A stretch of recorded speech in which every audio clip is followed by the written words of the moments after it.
go.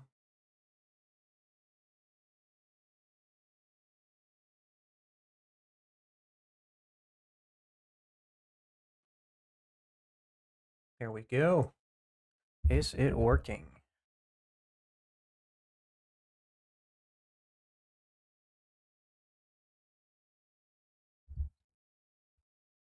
Seems to be working.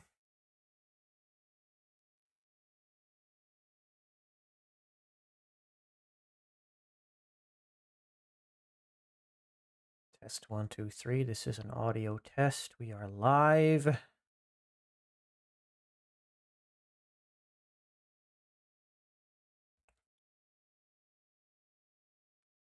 Very good. Perfect.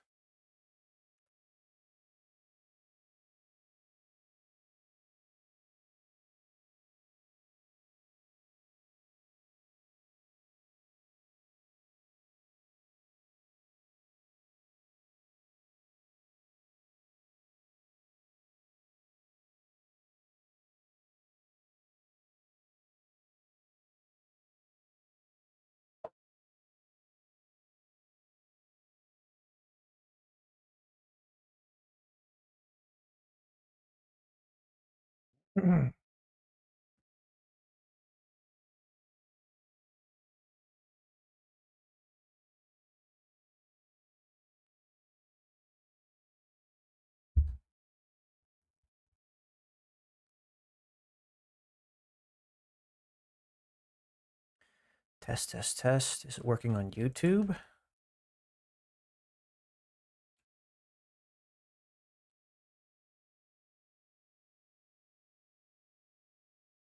Yep.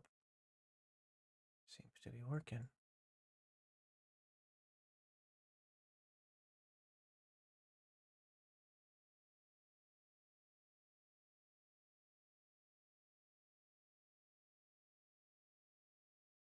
Why can't I see my own stream? How the fuck do I do this?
Bitrate is looking good.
Mhm.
Test.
Go.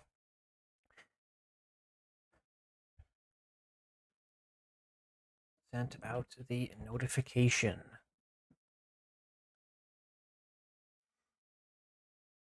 I need to make sure that I don't have everything muted. There we go. Perfect.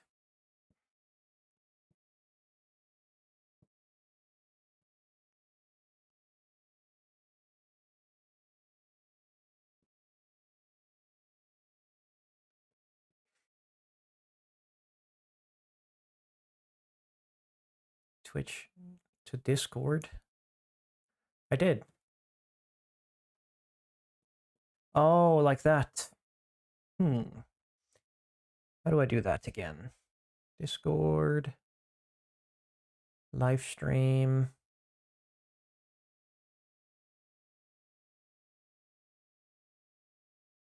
Activity privacy.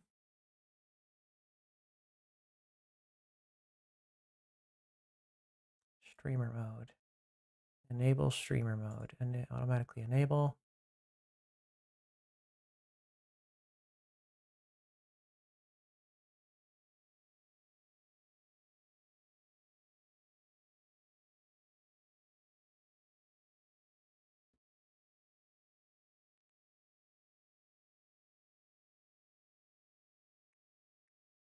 Connections.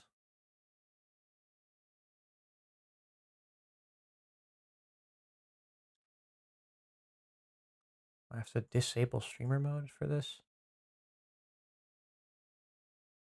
And then enable Twitch. Can I add YouTube here too? Oh, I can.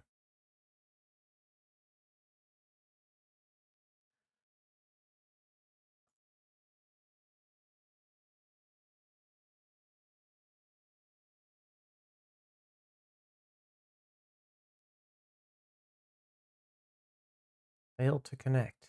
Okay.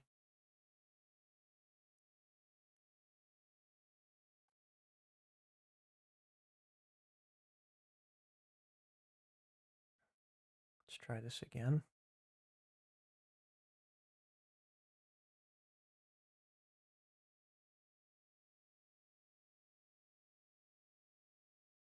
Connected. Okay.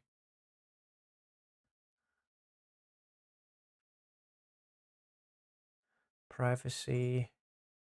Share detected activities.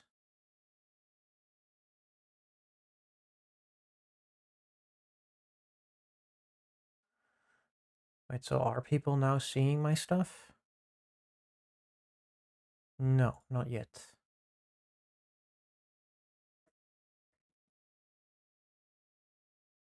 Hey Thomas, what's up, man? Just testing out the streaming capabilities here. Still setting some stuff up.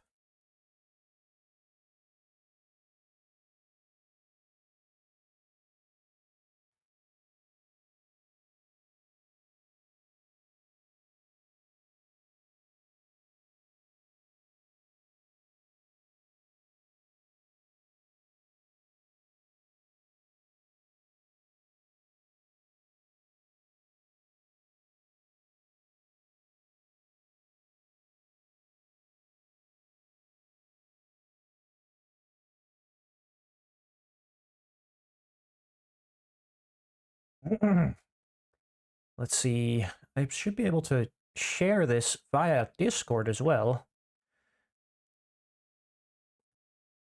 Somehow my activity should be being registered. Should be displayed.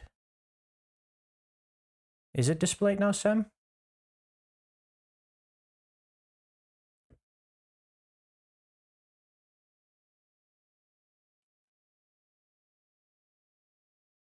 You don't see it.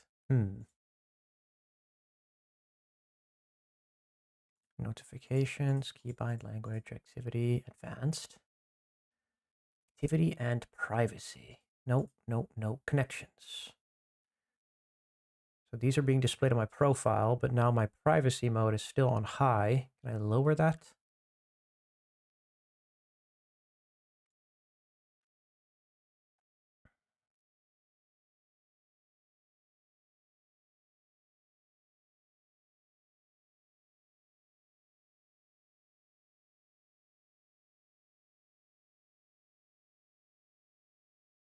Oh, overlay. There we go. Enable overlay.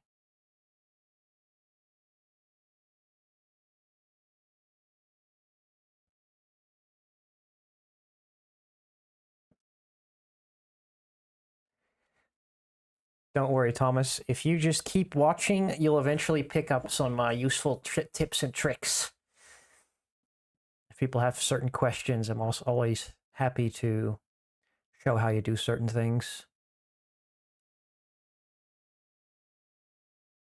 I just intend to record most of my stuff, and it's also a good excuse to just make me work for at least 3 hours every day. So why not record that stuff, you know? My ADHD mind will be focused because, well, I'll be forced to do stuff. I can't just go live and do nothing, even though I'm doing that right now.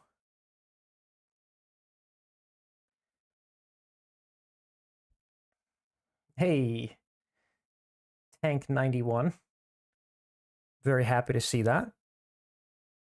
That's, you know, it's the kind of information I was looking for when I started out in my 3D printing journey. I was like, how do you do that stuff? How do you make these kinds of models? So I just figured it out.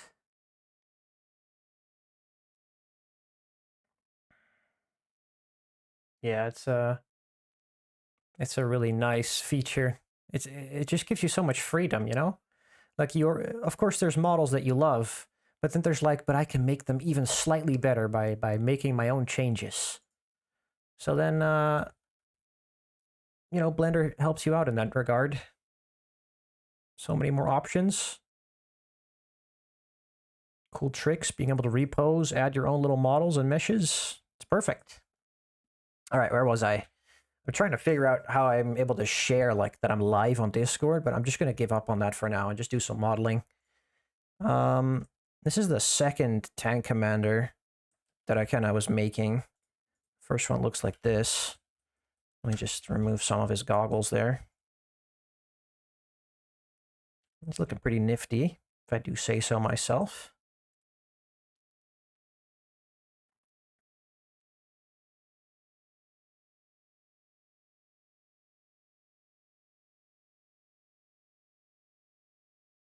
Yeah, it might be bugged, Tiger. Sometimes it's just probably have to restart Blender or something, or like restart Discord. I'm not going to do it right now. I'll figure it out later. I plan to use my post changing on some space skeleton models. That's cool, man. Make sure to share that when you get to those. I love seeing people change their creations. We got the show and tell channel just for that. All right, what I wanted to do is I wanted to go onto the female model. Now, hopefully, I will not get instantly banned for showing a genderless but clearly female mesh. Yeah. Where is it? Open. Anime Commissar. I wonder if I have a good base mesh for this. I think I really like this base mesh. I'm just going to reuse the Commissar one.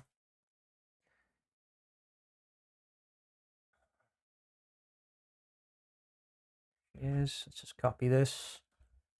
Boom.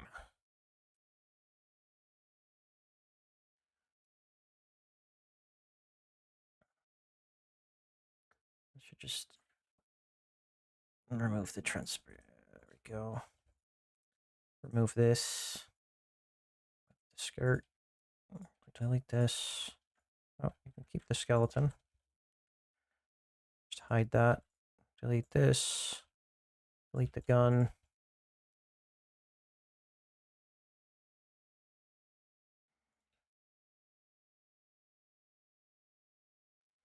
Now this is what you should always do when you're making models. You should, it's ABC, guys. Always be cannibalizing your previous models. Why would you go through the trouble of making an entire base mesh multiple times when you have a perfect base mesh to begin with, you know?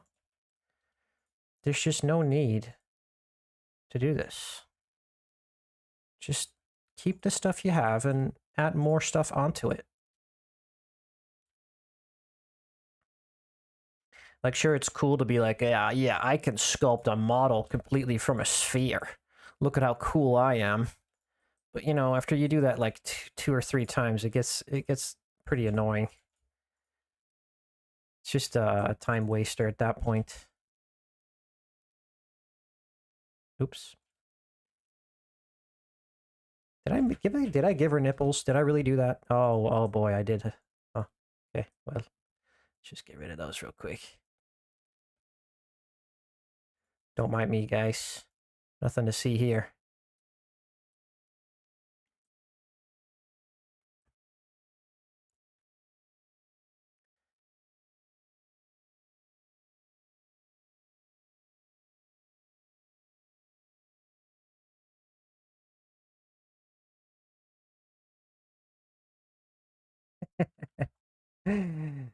Oh boy. We don't need the hat for now. Delete this.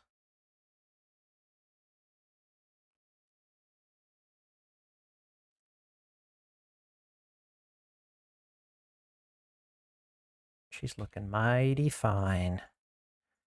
Can I mirror this over?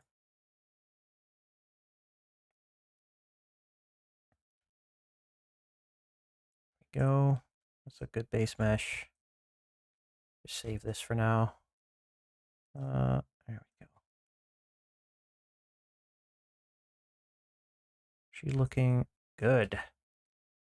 I want to give her some clothes. Let's see. Let's open up my references real quick.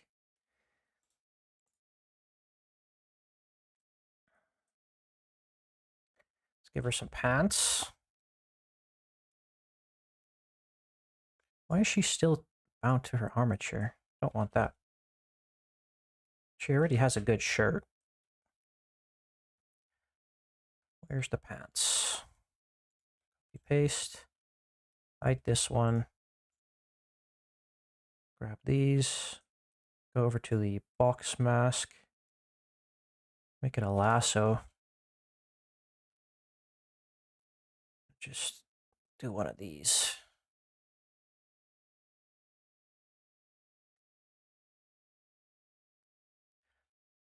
And then we go to slice the new object. We can remove this. Now we have legs. Actually, we need to slice off the feet too.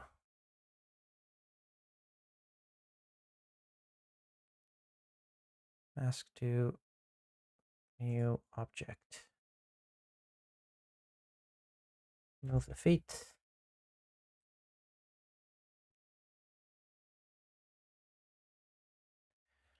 Now we can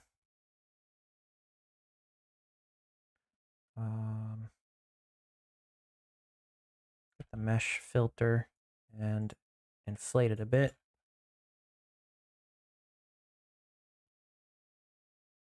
Your Puritan eyes.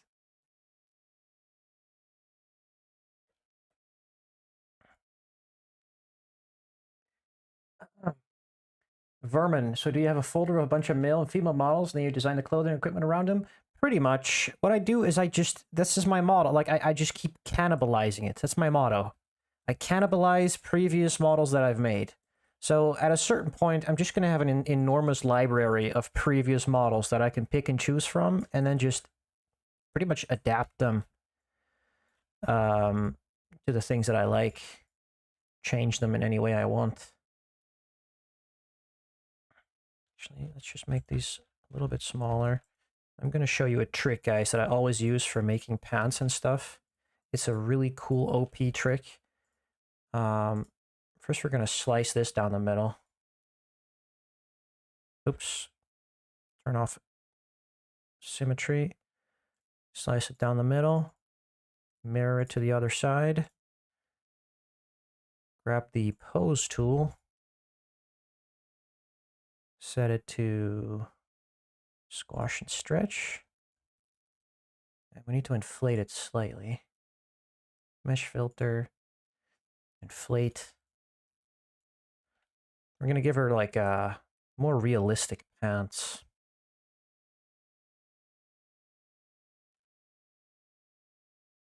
Kind of like doing this.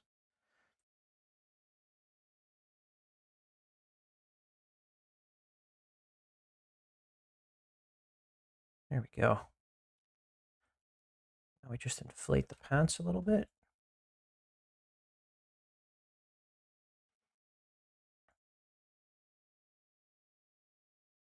Oops.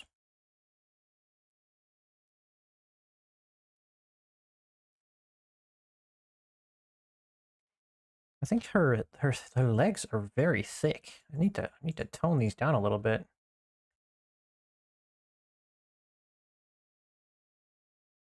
Make sure that these are not so enormous.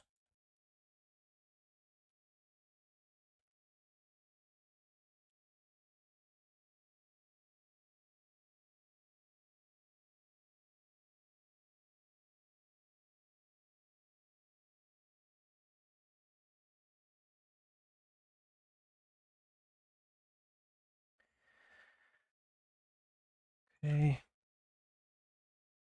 Get these pants back on.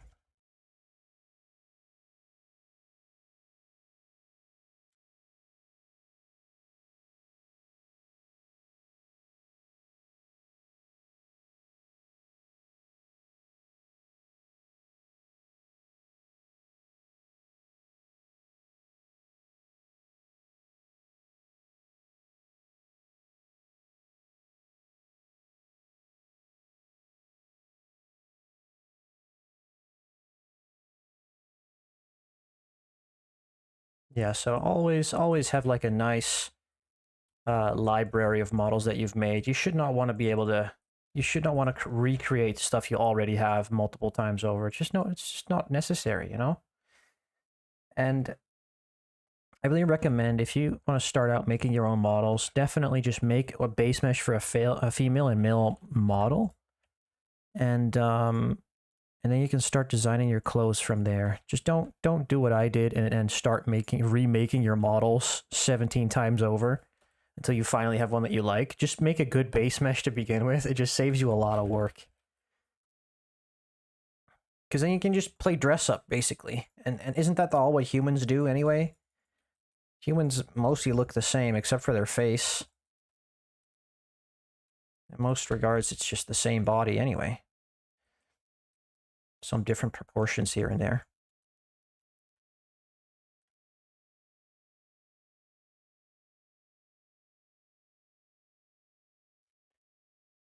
Go. Looking a lot better now.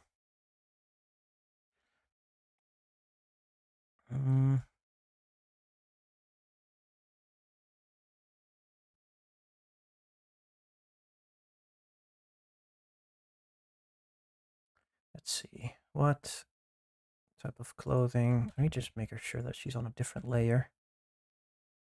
Set her to new collection. Just call her V3. What kind of, we don't want to copy the colors here.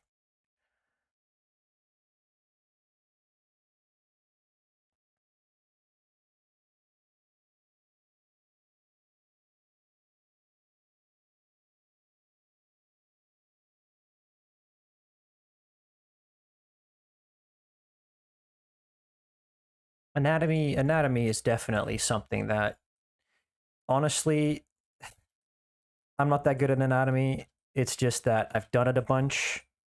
So if you study the anatomy repeatedly, you get a good sense of what muscles go where. But honestly, this model, it's not even that anatomically correct. It's just the basic shapes are there, you know?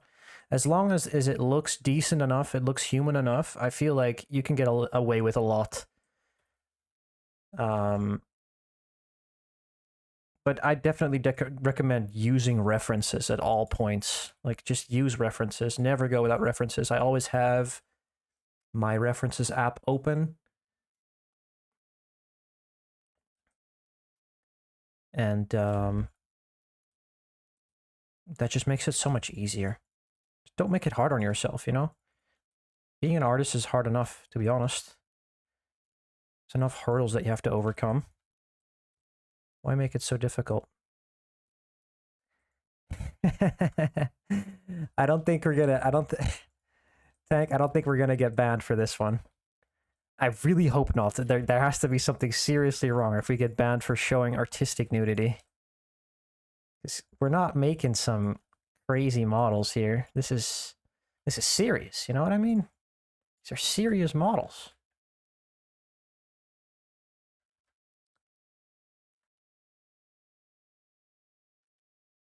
There's some real integrity going on here.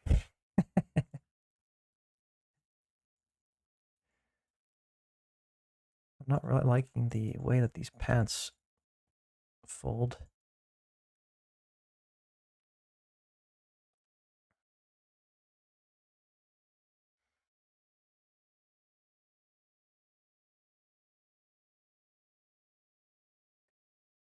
Right now I'm just trying to like form fit these clothes neatly. These are masked. Oh, there we go. That's why they weren't forming well.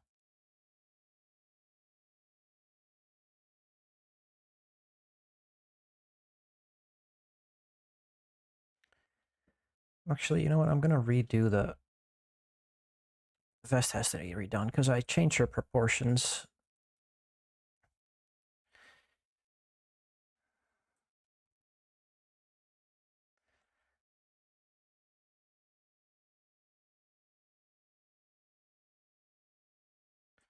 Gotta get those cheeks covered up.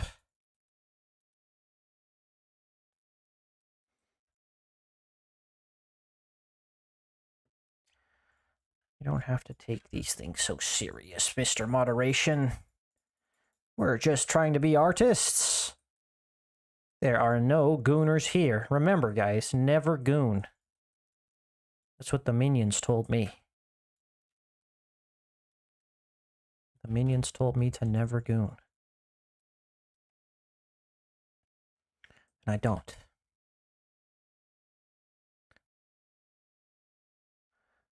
We can make these a bit more interesting.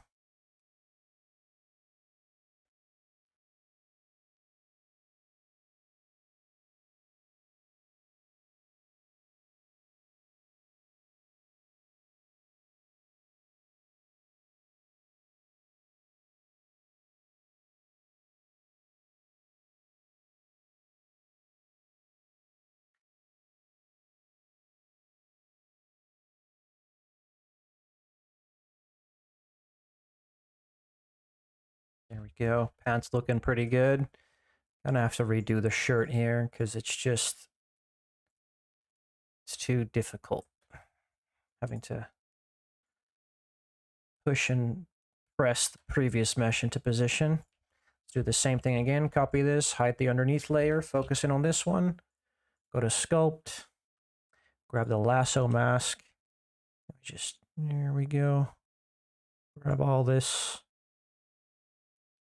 And we want to cut this part out for her neck. Mask, slice the new object. Delete all this stuff. Go back. Select the new mesh we created. And just inflate that a little bit, you know? There you go. Perfect.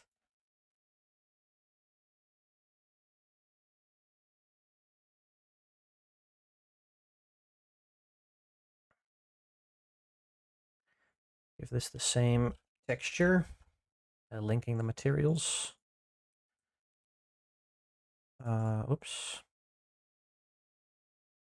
I need to hide the skeleton.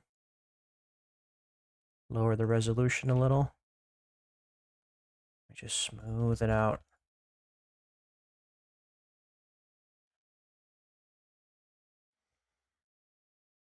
It's always sad to see the chest smoothed out, if I do say so myself, but you know, you do need to crack a few eggs to make an omelet.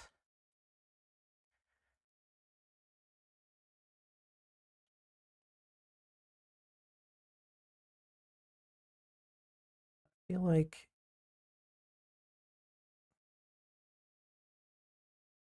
let's move this to V3. Mirror this over. Actually, let's make sure to mirror this to the base mesh. What did this guy look like again? He had the tall boots. Yeah. Actually, we can just copy these boots over. We'll just duplicate these, move them, and we'll just delete the old boots. Fuck it. Works fine.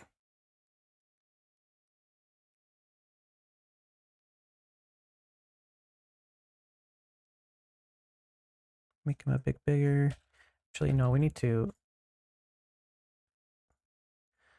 cut these in instead. Let's high up the resolution for these. Just smooth them out a little bit.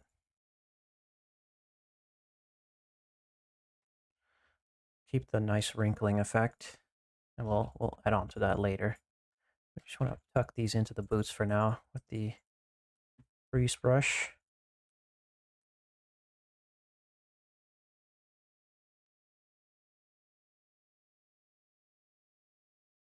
Cover the skin a little. Maybe even inflate these so they're a little bit more puffy. We love the big puffy pants, don't we?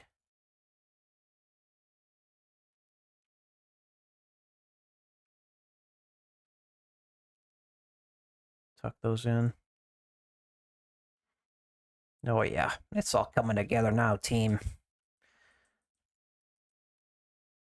I'm seeing the vision. Do you share it with me? Can you see what we're cooking?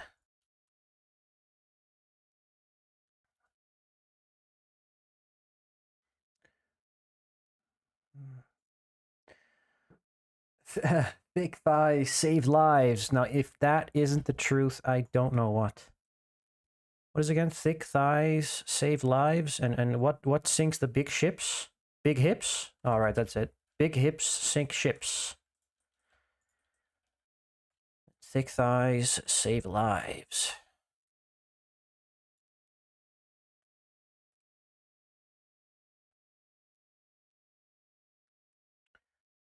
There we go. Nice little belt. It's about the right size. Oh. Smooth that out. Symmetrize.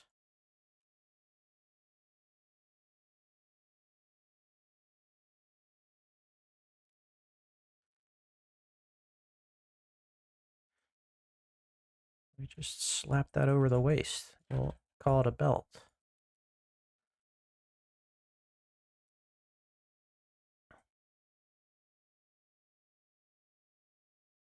This is really just the blocking stage for now.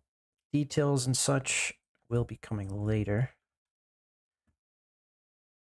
I just want to have everything in the right spot for now. Did I have a leather? I did. Let's look at the cavities. Not looking too bad.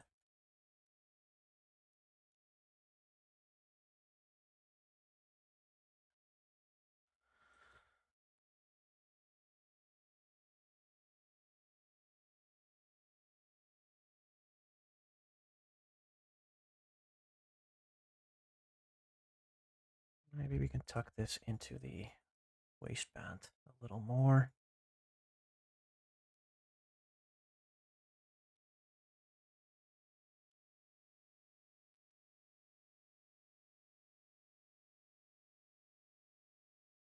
Definitely get rid of the shirt a bit. There you go.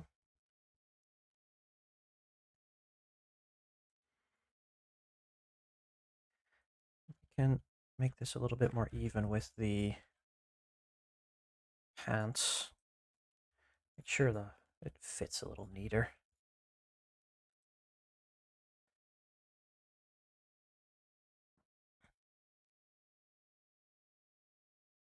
Don't want her looking too broad though.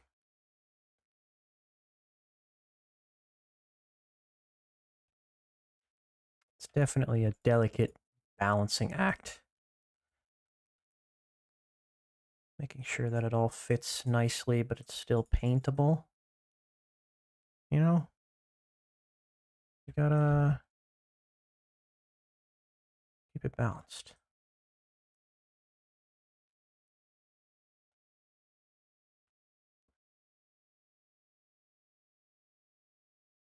Don't like the way that this arches up.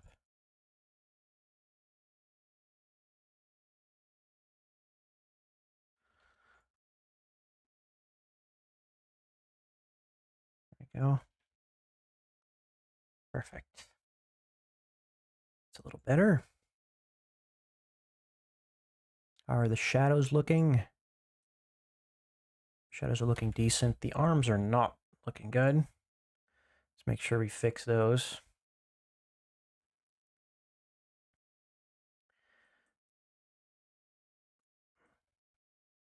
We can just do the same trick that we used on the pants,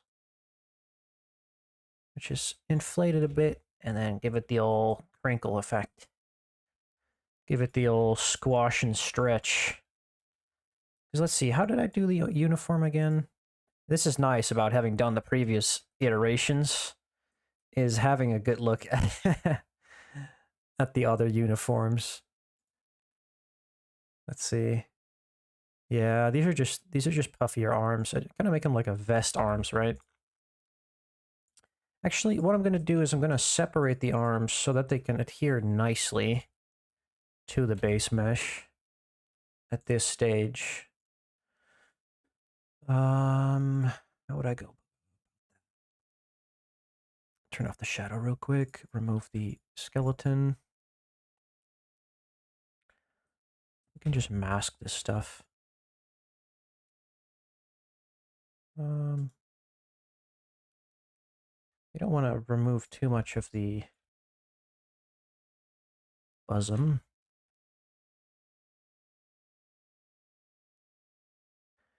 Want to keep that visible.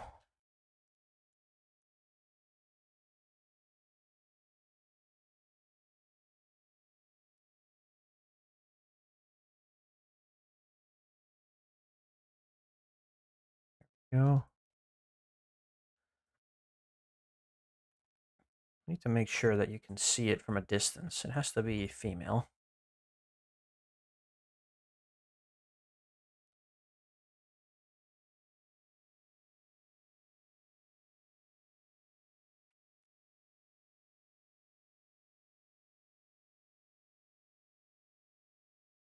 This up a little.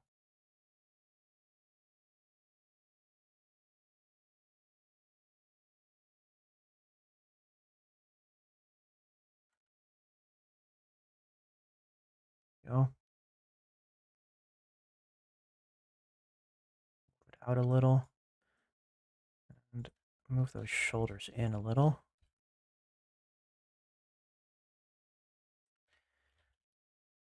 It's looking good. Let's see, arms. Just mask this. Yeah, it has to be a slight tilt to it, otherwise the arms are just not going to fit well. I'll have to fix that later. Fix. Mask.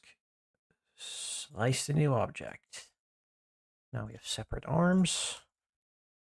Give them the same materials again. We can just modify these a little. We definitely don't want to do that. We want to keep this form.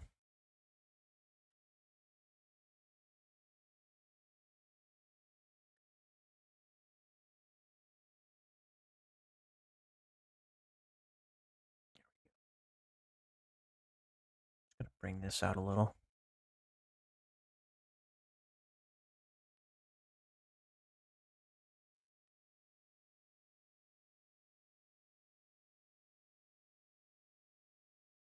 I'm basically trying to make this a flat surface so that the arms can adhere nicely later. Just gonna have to hide some of the hair.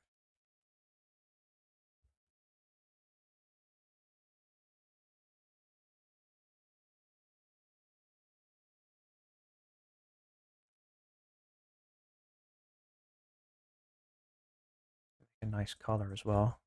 Forgot that. For now, this is a good adherence profile.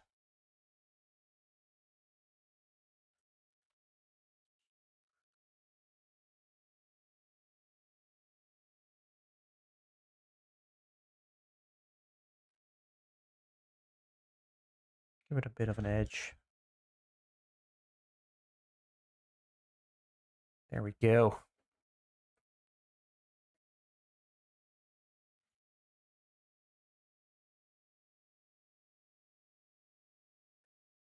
Add the arms back.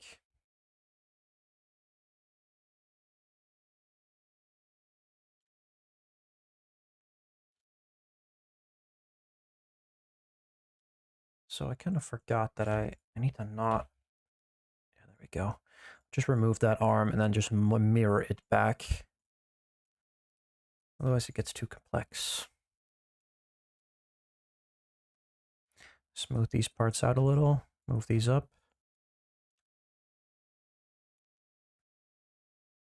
It's kind of nice because these seams will also kind of double as the actual seams for, well, a shirt, basically. Because the way you'll glue them, that's pretty much the way that they'll adhere as well. So it kind of mimics the seams that a normal shirt would have. I just don't know. I think I just want to give a little extra bit that can insert so I can cut that back off later. So I'm just going to drag that out by first masking it.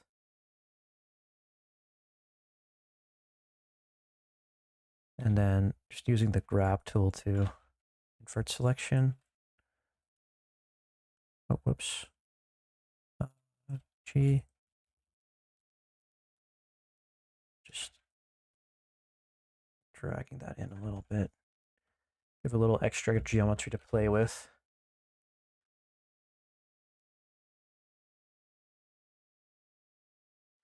Round that out a little.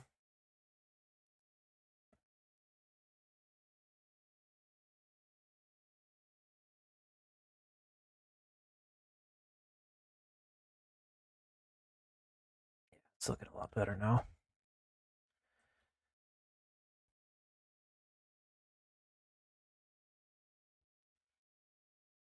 It's a good start for the female mesh. I do say so myself.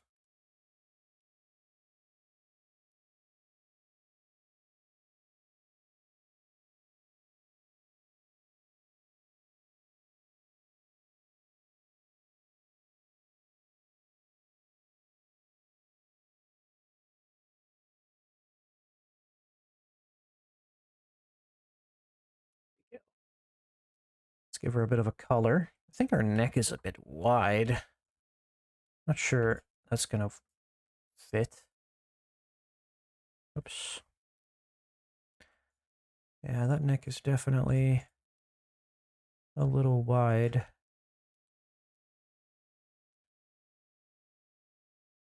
Make sure that it's a little thinner.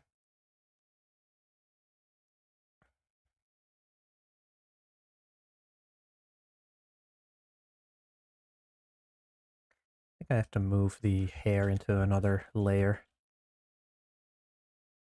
It's getting in the way. Just select this. New scene. New collection, I mean, which is called hair. And we'll add the hair mesh.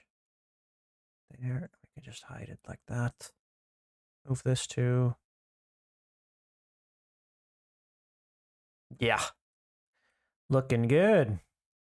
Don't like the back of this shirt though. It needs to be changed.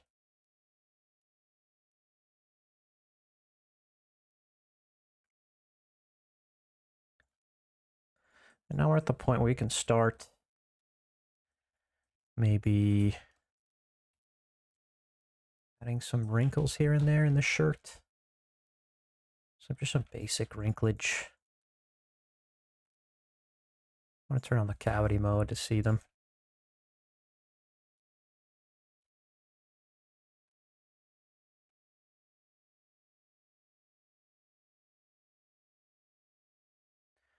Very light.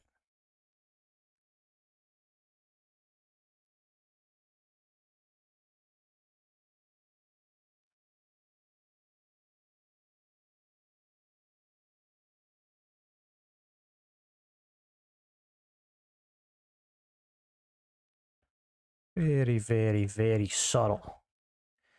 You always want to be subtle, guys. Less is more. When you start out anyway. Let's see, how did I do the arms?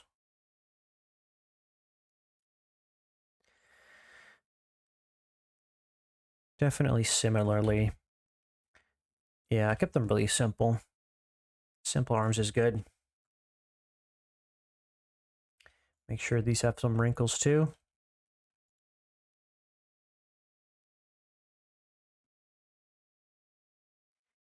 You know, nothing has to be set in stone. That's the nice thing. You can always change your mind later, but it's nice to have the markers in place for when you want to make the blocking stage.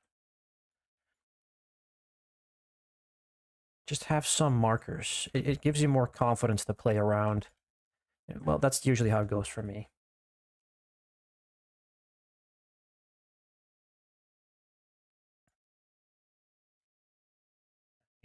I made the cuff really thick on the arms. Don't forget to save.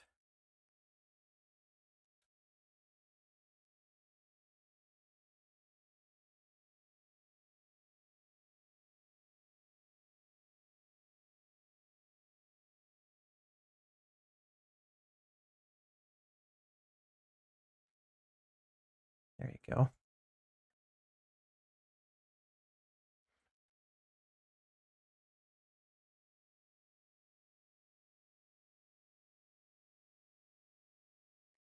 Get a good cuff going.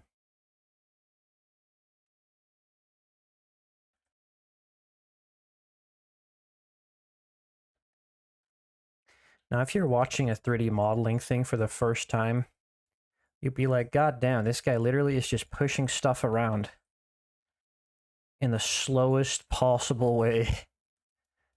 And, yeah, to be honest, that's kind of what it is. Low key. You're not wrong. You have to take your time with these things. And really, really start slow. And then later you can ramp it up. You can ramp up speed. But if you don't get the base forms looking right, just trust me, it's not gonna look right in the end.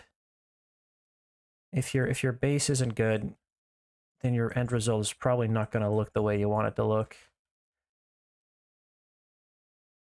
You need to take your time with these things.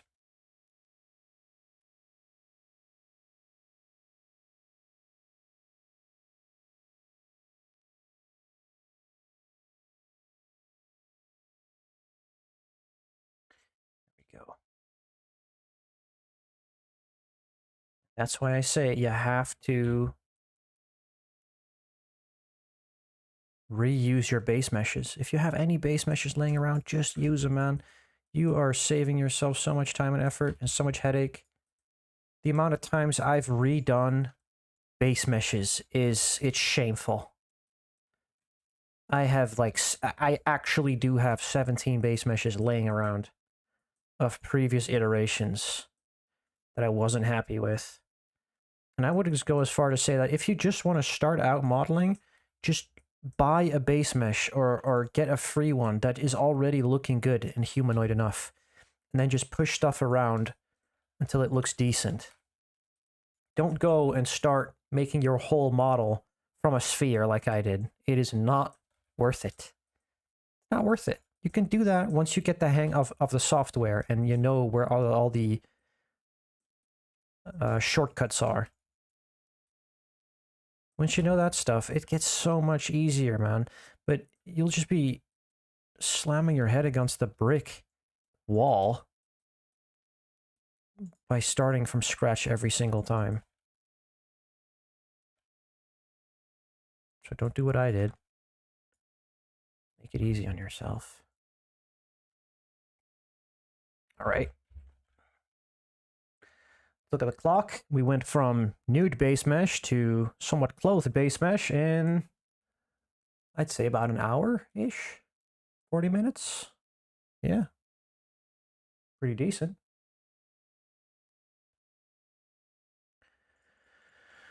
We can also just copy the helmets over. Actually, let's make sure that these are going on the right layer. Nope, that's the wrong layer. I can copy this helmet.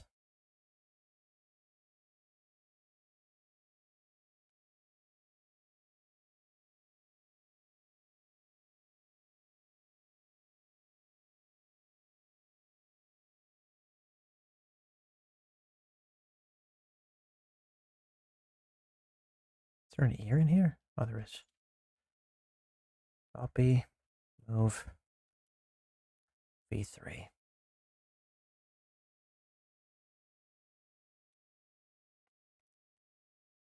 Hey, look at that. She's got a hat. Not too shabby.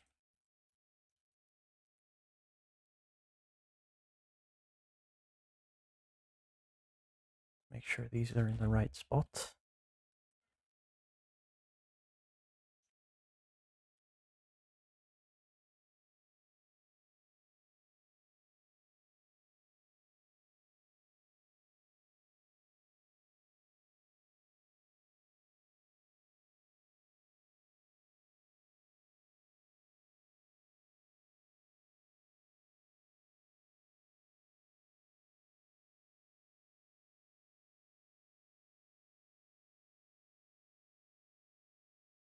See. What's the plan for what they are holding? Handset, binoculars, heavy weapons. I'm definitely going to make stuff like holding a handgun, holding a sword, holding binoculars. And I'm looking to see if I can include a pose for heavy weapons so that they can like mount a gun or something like that. Or at least you can like kitbash your way into one. I'm also going to try and do one for like reading from a paper or like from like a manual or something. Probably like war instructions. And maybe a radio or something like that, or at least they'll have there'll be one version with like a radio headset, so like a hand up to the head that they're speaking, something like that.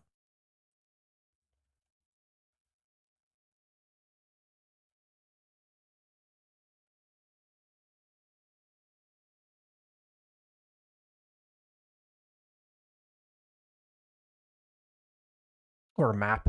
Yep, exactly.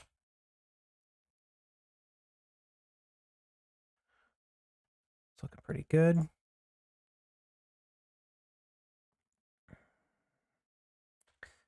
I forgot the other binoculars, or the goggles, I mean.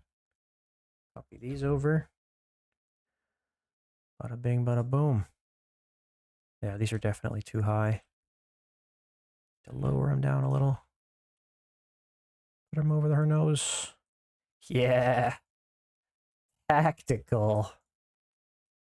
Hell yeah. I'll probably have to move the hair a little. Maybe have to make the headset a bit bigger. The hair is definitely in the way. See if I can move this to...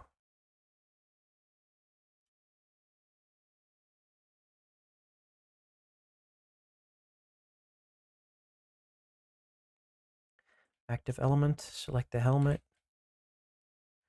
want to make sure the hair is beneath this stuff. Just going to move it to its own little collection. That's it.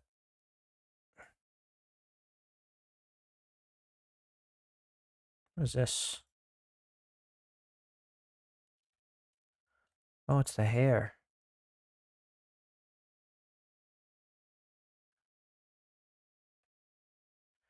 I didn't mess up the hair for the other guy, did it?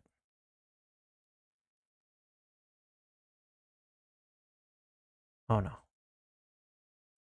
This has to go to V3. To the hair specifically. Hair. There we go.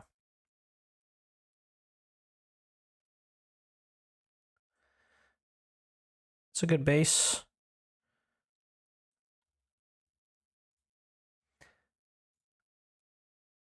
How long have we been going? We've been going for about an hour and a half. Yeah, she's looking pretty cute. So we've got V1. We've got V2. And then we've got V3. Still need to make some adjustments, but honestly, she's already nearly there. She's basically just going to have this costume as well, but then just in the female version. And I want to make a female version of this one as well.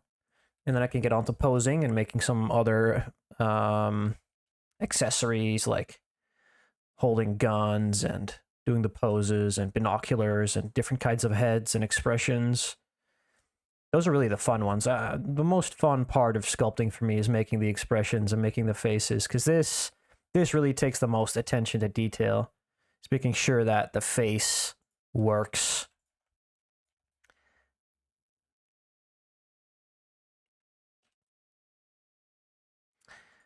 And what's really nice is you can check basically where the paint is going to flow on the model by enabling shadow and edge mode, cavity mode. And you can already see kind of what it's going to look like painted with the materials on. That's what I really like about Blender, is you can just slap some materials on your model and it's basically already painted. This is what it could look like, instead of it like being gray.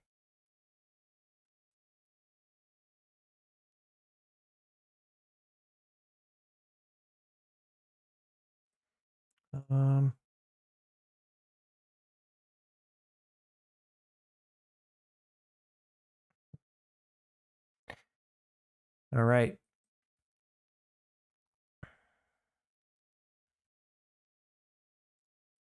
Let's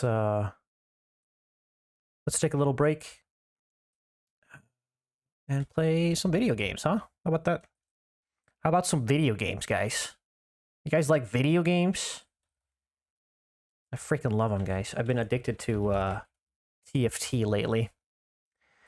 And in my ADHD brain, I just can't stop myself from occasionally slipping in a few games in between work sessions. It is just too much fun. Let's see if I can record this.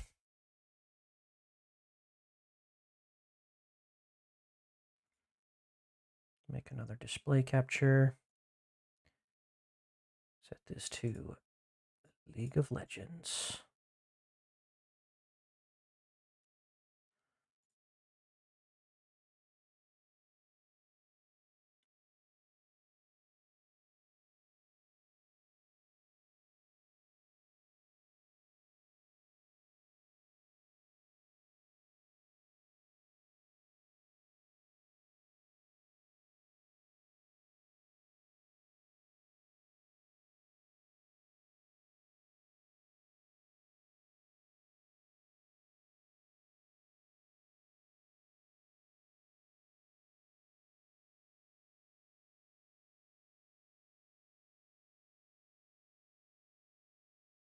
Go.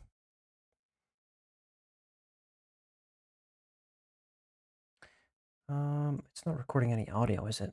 Let's just make sure I have the audio as well. Audio output. And we'll set it to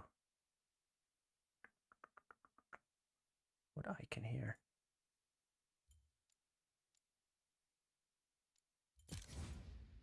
Perfect.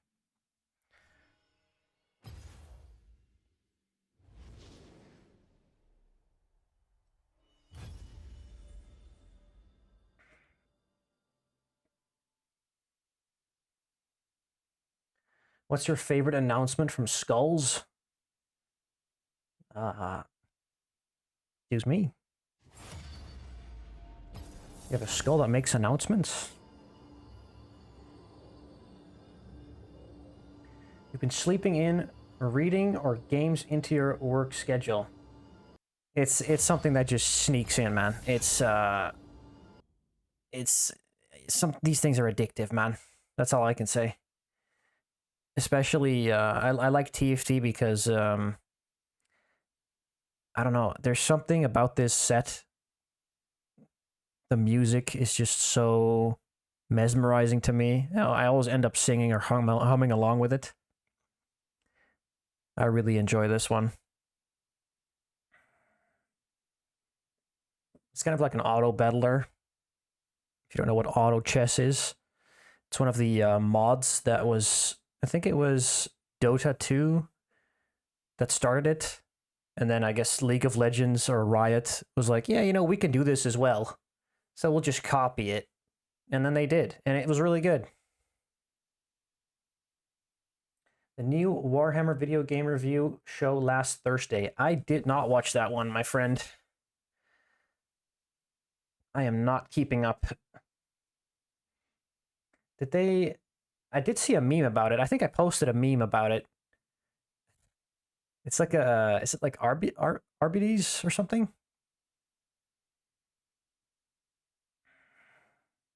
Or Darktide? That's all I really know about it.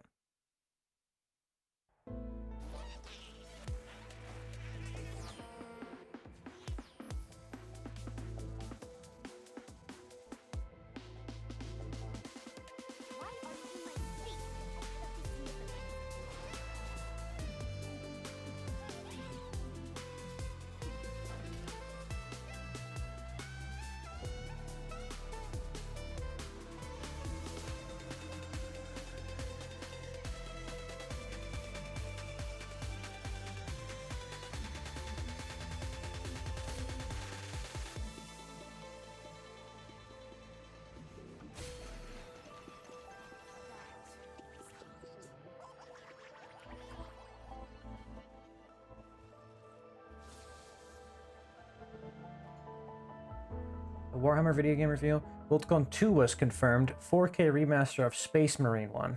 Oh. Are you excited for that one?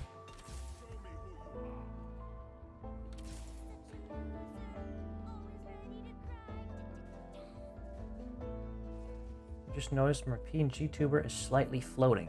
Oh, is it? I'll move it down a little. There we go. And I'll just move it here for now.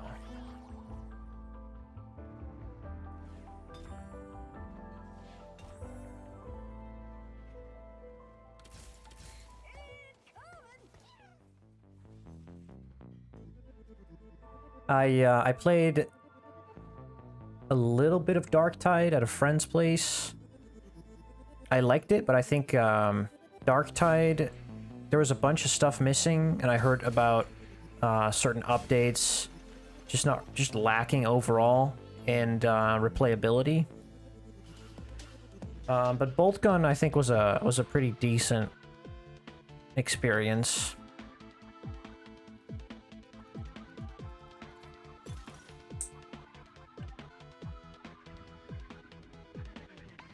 Oh, Dawn of War was great. I love Dawn of War. It's an iconic classic game. And it really still holds up pretty well. Even nowadays.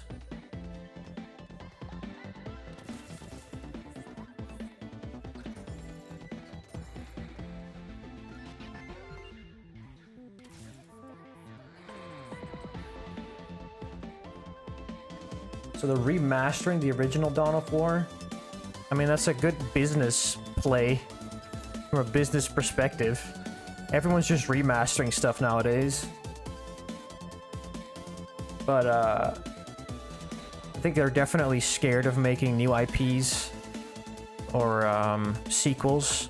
Because I think most of us kind of have sequel fatigue. Like, they've just been getting worse and worse.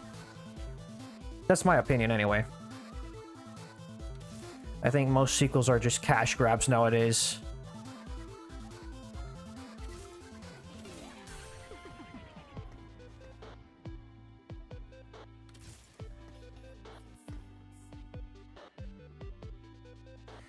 And especially, they're not really willing to really explore new game mechanics anymore, or new ideas. Because they don't really have the... they don't want to carry the responsibility of trying something new.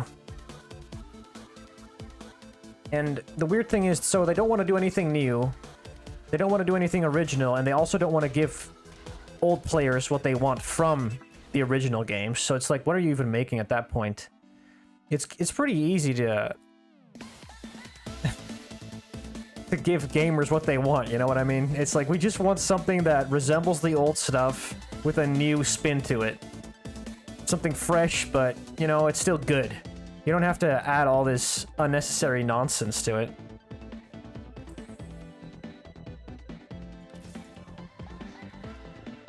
Just reuse the old formula, give it a new jacket, and that's what you want. But, you know, also give it a new story. Just stop remastering things all the time.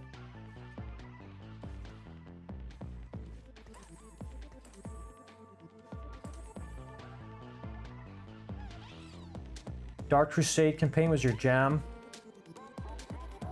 Yeah, it was good. It was crazy good.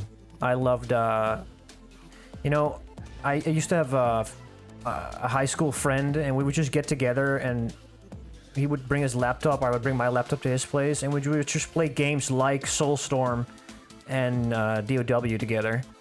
As well as Battle for Middle-earth. It's like a really old Lord of the Rings game, like RTS. We would love to just play that stuff deep into the night together, and it was always super fun.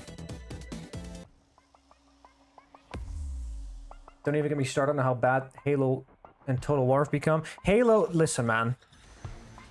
Bungie doesn't exist anymore. It's the ship of Theseus. These companies, none of the original developers are still working there. Like, none of them... None of the people with the initial vision still remain at these companies. It's just the name. It's the logo that once created a good game at this point. All of these developers have been laid off.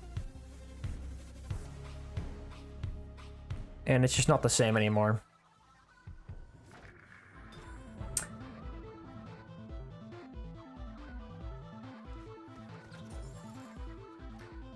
Battle for Middle-earth with the shit back then. Oh, dude, I have nostalgic memories of modding that game and making my own little maps. And what we would do is, we had our own little Minas Tirith map, where you have to play tower defense. I think it was a pretty popular map in the end, where you just have to play tower defense in Battle for Middle-earth. You have all these upgrades, and you can, like, launch fucking, like, the Balrog and stuff like that. And you had, like, you could create, I think it was the second version, where you could create your own heroes, your own version of Gandalf, and you could just copy the spells that he had, and one of them was literally like a nuclear bomb. They just sent all the little dudes flying in the air. Dude, that was... Oh my god. That's some nostalgia right there.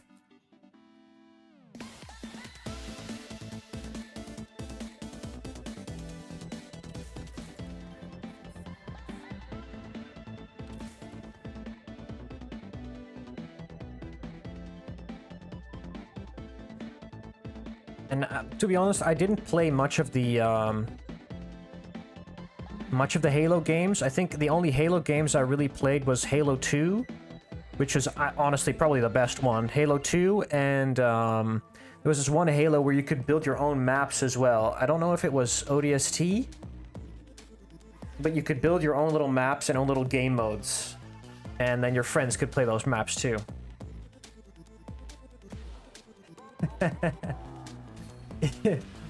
Making you miss the old days, yeah. Last thing I heard about Battlefield Middle-earth is that there was some team that was trying to remaster it. Or they were trying to, like, recreate the game. I don't know whatever happened to that. I think they made a Patreon, but I think development has been pretty slow on that. Was it Halo Reach? Yeah, it probably was Halo Reach. That's the one I really played to death. Halo 2 and Halo Reach. And we would just play different game modes. And it was so good. It was on the Xbox 360. It was goated. Halo 3 through Reach at the Forge mechanic. Yeah. We would even make our own little racing tracks, I think. Ah, it was great. It was amazing.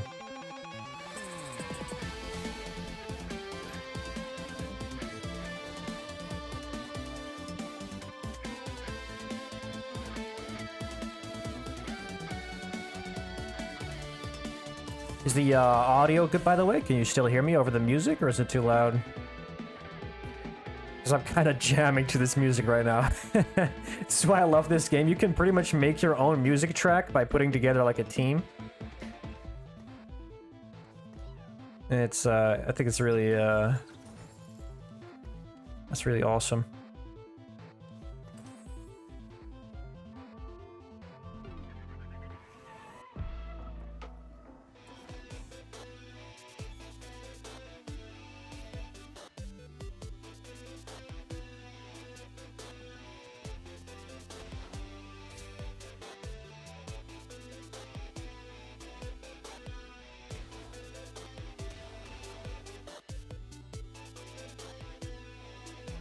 Me and my cousin used to stay up late playing Halo Gears of War with homemade chili cheese fries and nearly pissing our pants from how scared we were for the flood and locusts. Dude, the flood and the locusts were scary, man. I think those were one of the first enemies that I was thinking about. It's like, man, these little creatures, imagine these things being real. That would be fucked up.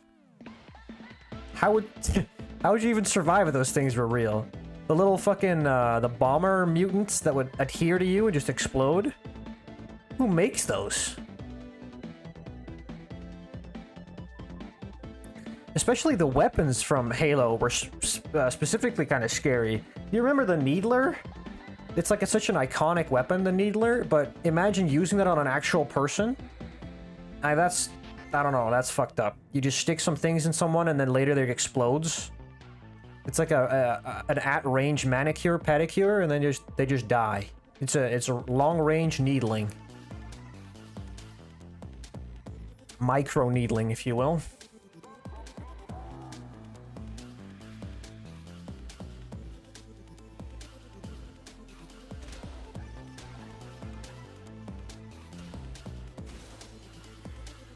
Audio's good? Alright, great. You would love for the Warhammer Battlefront style game.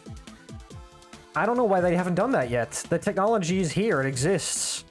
And it would be great. Instead, they opted for making a Left 4 Dead type game, which of course, you know, it's still good. And then that Space Marine game was really good as well. But where's the Battlefield game, man? Imagine like being able to opt into one of your like favorite heroes and there's slashing and hacking your way through the enemy. Like Battlefront, if they could just make Battlefront 2 for the PlayStation 2 and then just make that in current graphics in Warhammer, dude, I would be playing that stuff all day long.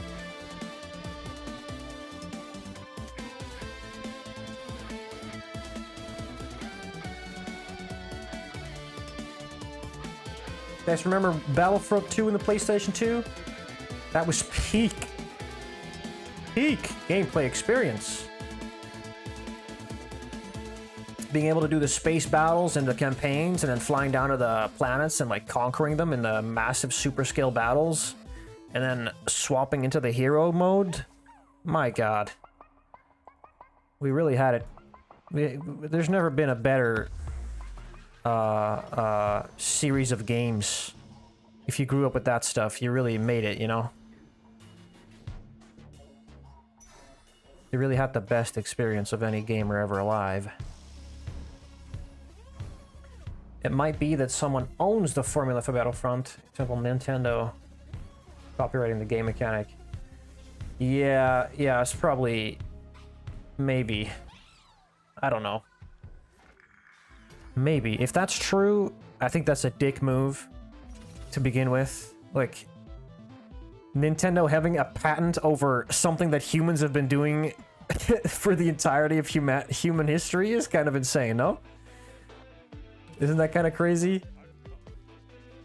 Throwing something to catch a monster? We've been doing that since prehistoric times. Why does Nintendo have a patent on that? Why does that exist? Very unnecessary.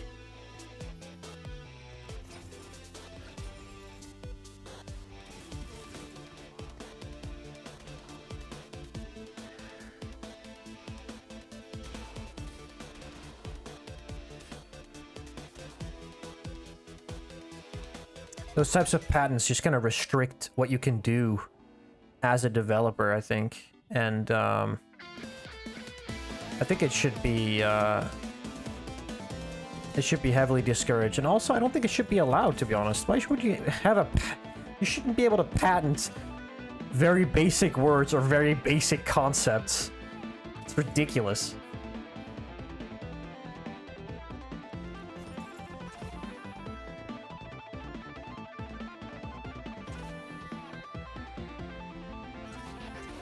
Yeah, but the thing is, you know, of course it's a ridiculous thing, but it's only to apply legal pressure. That's the whole thing about it. You know, I've gone through some stuff like that, and it's really just trying to beat someone down who has a good idea with legal force. It's not about who's right or wrong. It's literally just about who can expend more money to maybe throw a wrench in someone else's plans. That's all it's ever been. It's a form of bullying. And it's one of the...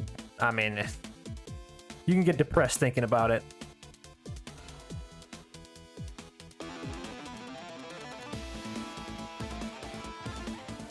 Ooh, what? I'm getting a radiant item? Mamma mia.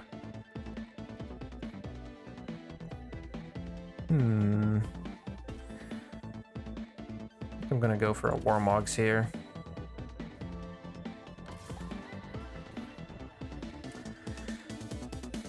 Cooling system for computers hasn't improved because a company patented the design that would improve it. Yeah. I mean, those types of patents exist for, like, certain engine designs as well, I'm pretty sure. Or at least I remember reading about it. There are more efficient engines out there, but it's just because things have been patented that for the next 50 or so years, we're not gonna get better engines or better energy, you know, ways of creating and generating energy. It's pretty crazy if you think about it. Ooh. Well, we're going pentakill, ladies and gentlemen. We are going for a pentakill comp this game.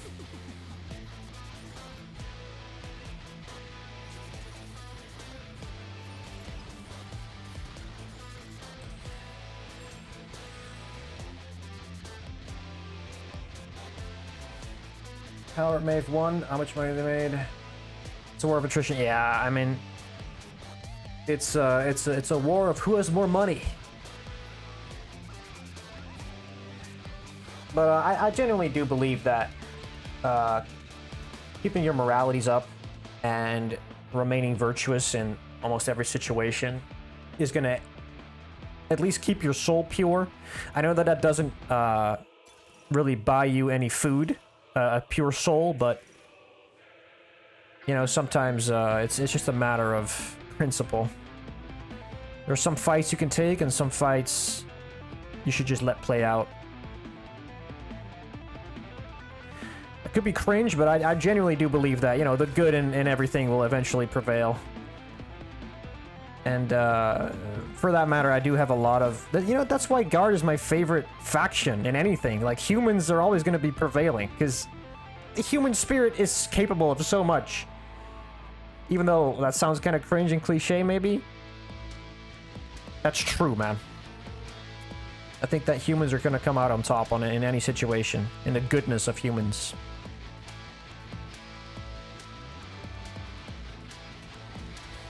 So even though these patents may exist, there will be a time where, you know, we'll always be able to come back and make cool stuff.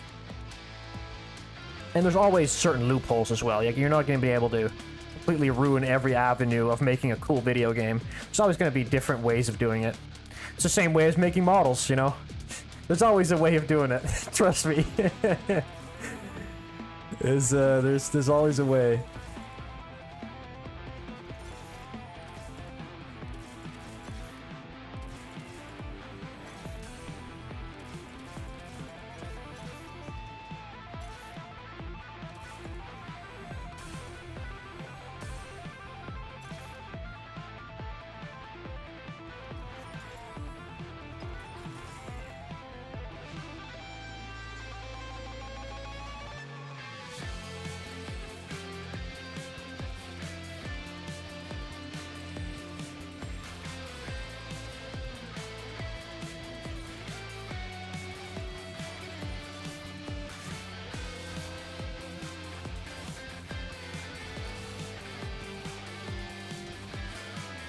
No one can patent the formula of Roman concrete. Let's hope not.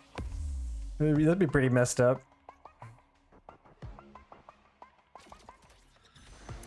I need to get this. I'd rather die with a pre-soul and know someone else's lifestyle in the future. I agree. Blah, blah, blah. I've met quite a few people in these companies, and they always try to get around things, try not to be dicks. I know when Genshin Impact came out, unlocking the map with statues. I mean, Genshin Impact... Dude, you have to say, yeah, it kind of looks like Breath of the Wild, but at the same time, Breath of the Wild looks like any other game. There's not many differences there. Like, it's not that special. It really is not that crazy. There's a bunch of games that do similar stuff, and a lot of things look similar. That's just the way that humanity works. You take inspiration.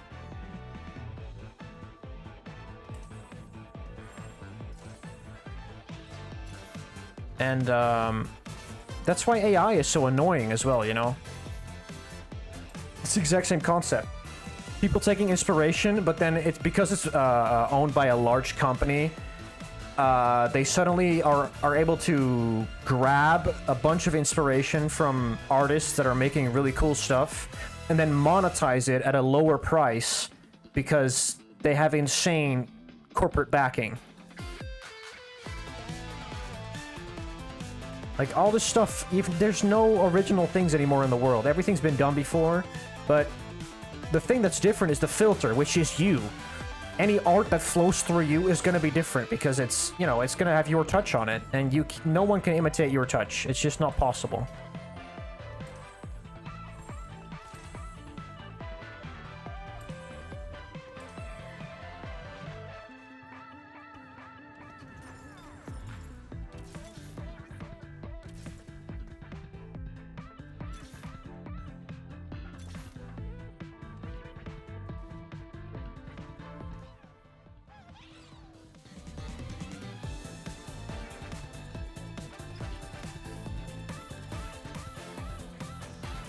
Oh, I'm jamming right now, boys. This is the best. I love this setup. Oh no, I think I'm gonna lose though. There's a Yasuo in my back line. Oh, it's over. Oh, it's over, team. Am I dead? Oh, I'm still alive. Something works or looks good. Why improve or reinvent? Oh, that's what I said. A lot of the stuff is going to look the same because everything's been done already. Like, everything's already been done. The only thing that changes is the filter, which is the human aspect of it. That's always going to be different. No one can make what you make. Not exactly, anyway. It's your interpretation of things, which can always improve certain things about art or about a product.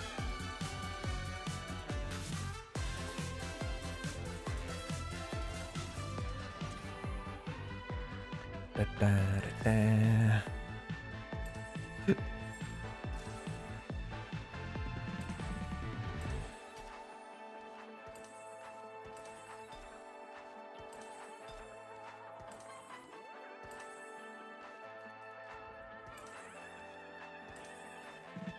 Need to high roll a belt here. Okay, we are not high rolling the belt. Unfortunate. Oh, we got it. That's a big Alawi. Hopefully she can hold.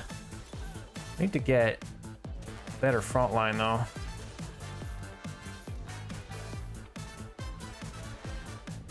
Okay, we're surviving. The funky beats are real? Nope, we're dead. It's over, team. Oh, we're still alive. Holy. 1 HP. I really need a sonar or something here.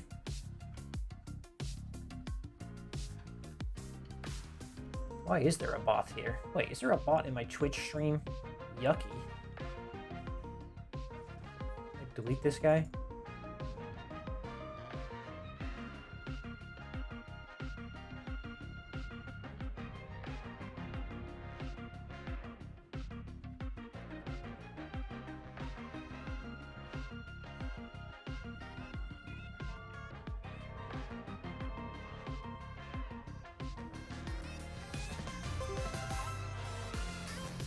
Go.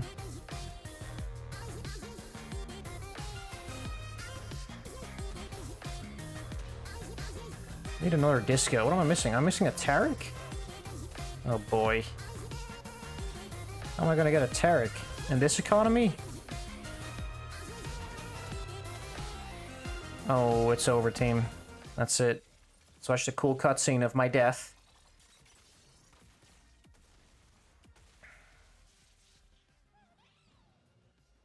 Oh, it's over.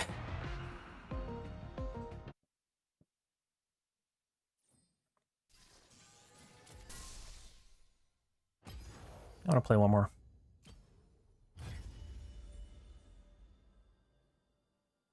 One second, guys.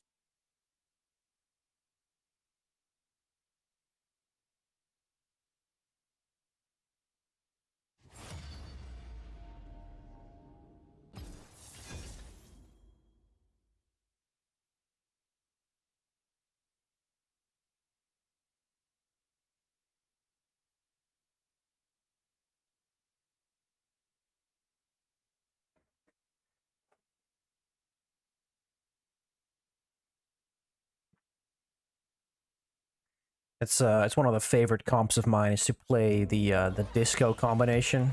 I think the music really is just incredible.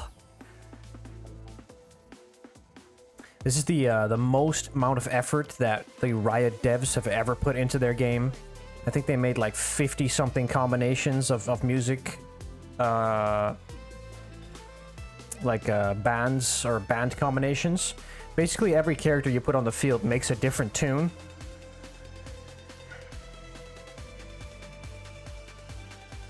And it's just, I think it's really cool.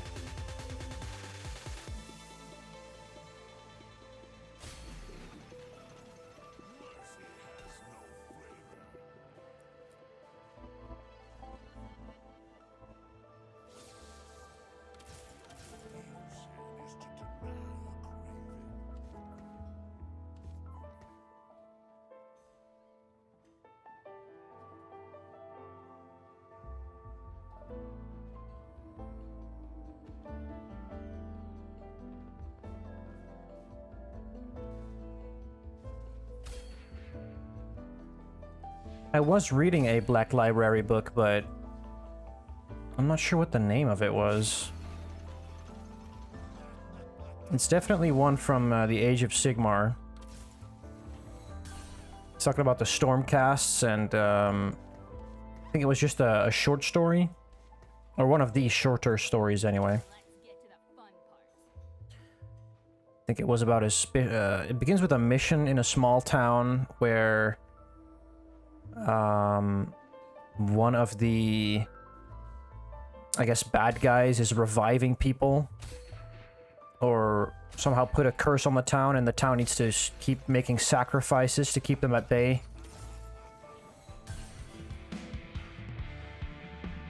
I forgot what the title of it was.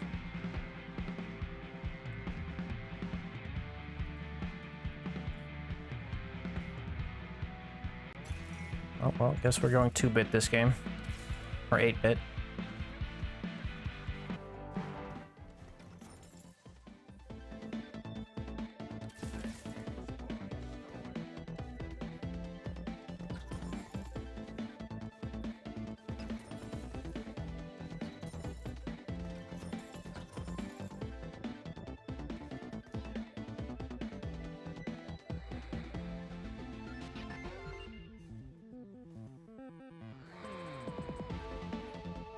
Honestly, nowadays, what I've been consuming the most is this channel called the Y Files.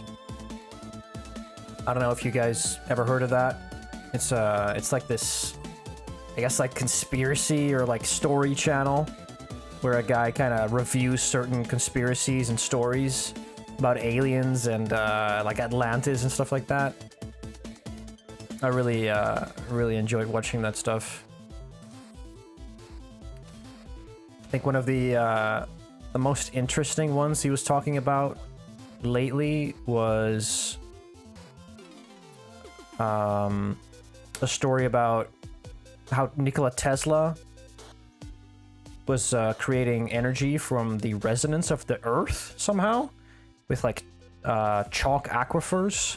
Supposedly there's a lot of energy stored in the Earth, and recently on the seabed in like the Mariana Trench, there have been, I guess, rock formations that somehow hold magnetic charge. And it's also the same kind of rocks that Tesla was talking about. And they're able to just generate electricity from basically nothing. Not using any sort of product, not using gas or coal. It just has energy stored in the rocks. It's just really cool to listen about. I think it's really interesting. And funnily enough, he also has a video about patents of like famous scientists and then them just mysteriously being pushed out of windows or dying a day after that they, or a day before they wanted to like publish their patents or stuff like that.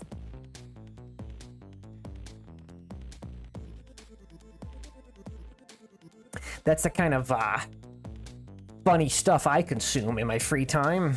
Mostly when I go to bed, though. I'll just put something on and it says background music or background noise.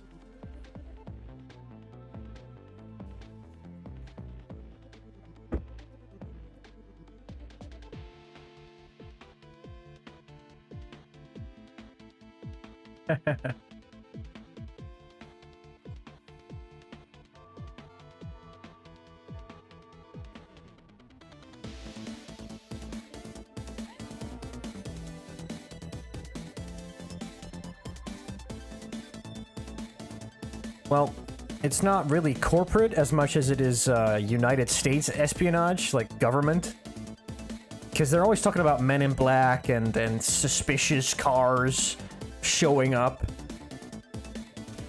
And then suddenly patents are being stolen or scientists are just being laid out randomly. Just days before they wanted to publish groundbreaking scientific research. Especially about 0-point energy and like cars that can drive on water alone. It's really, really quite crazy how many times people just mysteriously die. before those things are published. But that's just me. Could just be coincidence. Wink, wink. Nudge, nudge.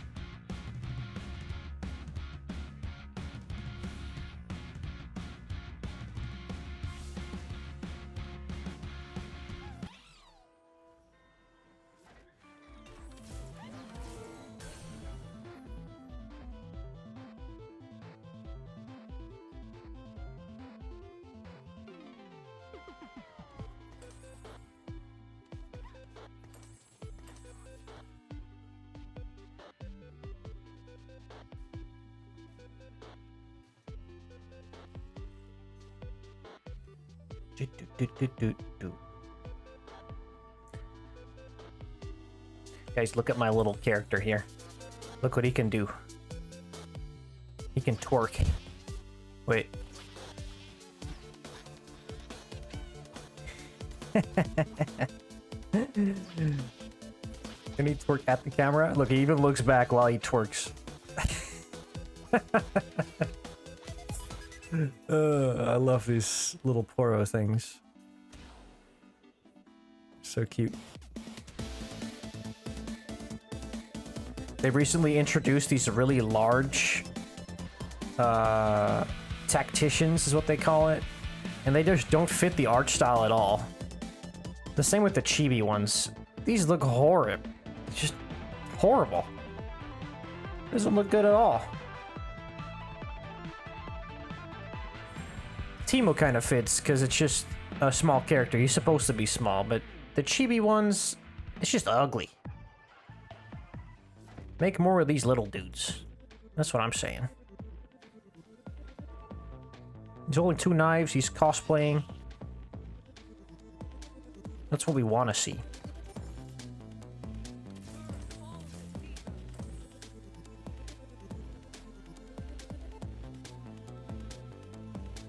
Alright, after this game, we'll just make a few more adjustments to the base mesh, and then probably tomorrow I'll finish it.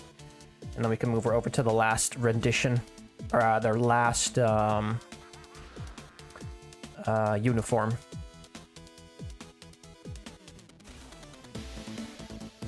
Then we're on to posing, on to making a few more assets like binoculars and stuff like that. And then the release should be done.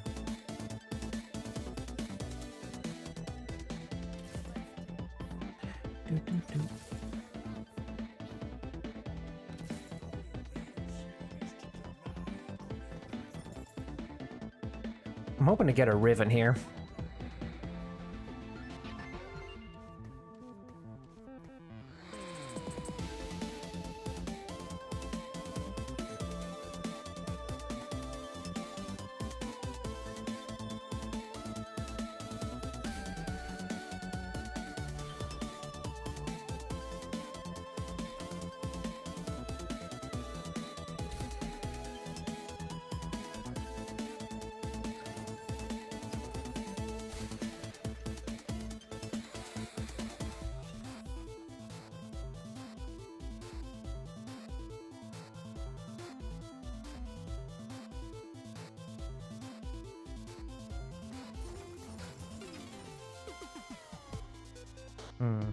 No Riven. It's unfortunate.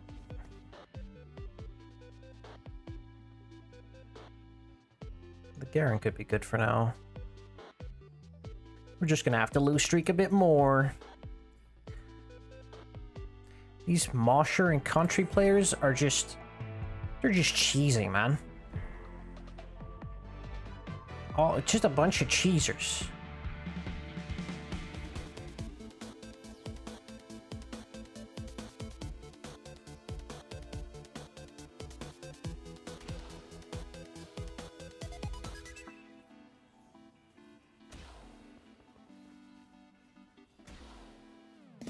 Man, they're even high-rolling their stuff because they have Pandora's items, which re-rolls all of the items that you have. I wish I was that lucky.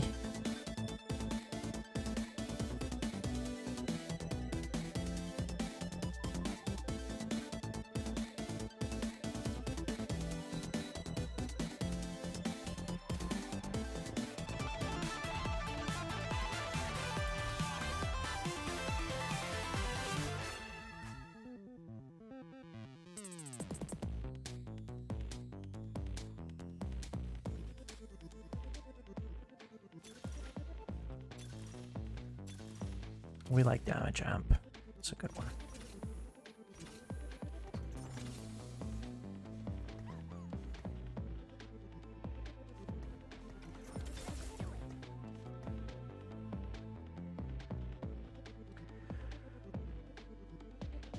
Don't know why, but I automatically thought boiler shoot for tank crew, forgetting that they are the tank commanders. Uniforms you've done look really cool. Thanks, man. Yeah, no, these are the guys that are hanging out the top hatch, giving the orders, looking really cool. It's not the guys inside the tank. Although it would be cool to make a crew like that too, just to make the full getup. But I just don't know when you'll see those, because not many tanks have an like internal that you could show. And also, I don't know if there's even any mechanics for when tanks die that units spill out of them, let alone the operators. I feel like they would be pretty useless. But maybe I'm wrong. Maybe I just don't know anything. That's a very real possibility.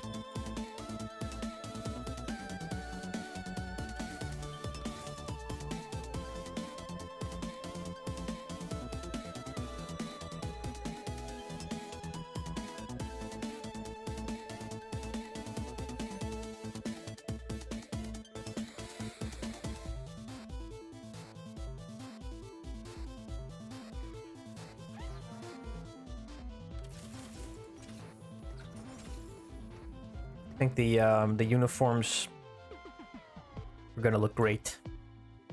I just wanted to have at least 2 different versions, so you have at least have some heads to mix and match. And you know, one of them has to be like a really distinguished one, and the other one could just be a kind of generic dude that you can put on top any tank or any vehicle.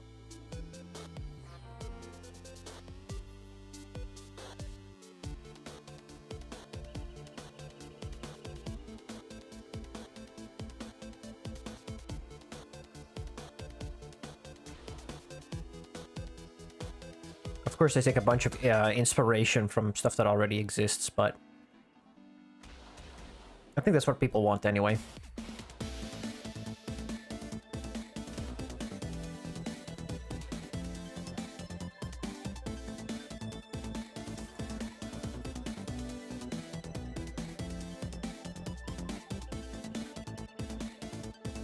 I've acquired a bunch of the references that the scholars have sent in the Scholar channel. I think I'll be able to make something pretty cool with regards to the heads and stuff.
These dirty Mosher players, man.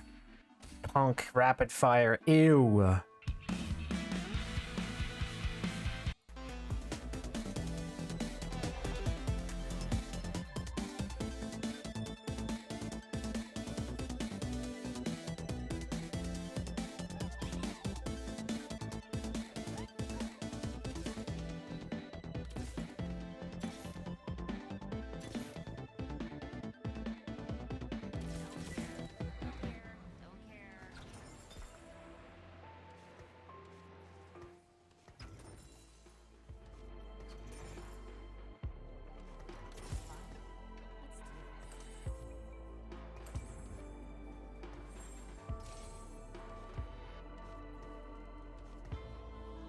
Suddenly I have 4 emo. I didn't know how that happened.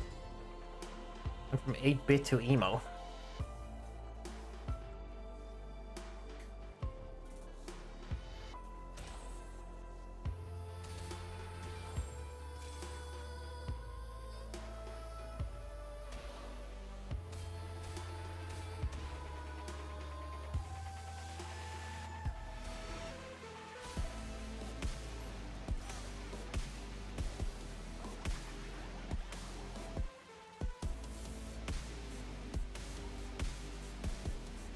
Guard is best, man. Guard is best.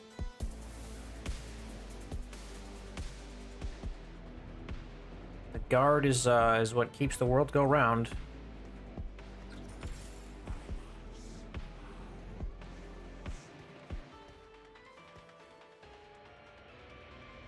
Or humanity, rather. But, all of humanity is part of the guard. Am I right, fellas?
Home R. McGuinness.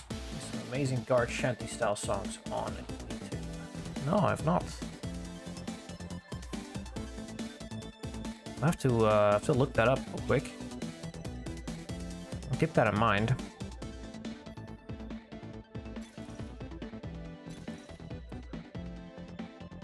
Ours like shanty style songs. Definitely my jam.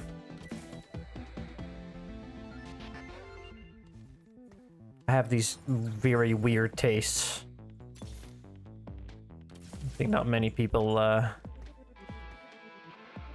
conventionally into that stuff. But I certainly am.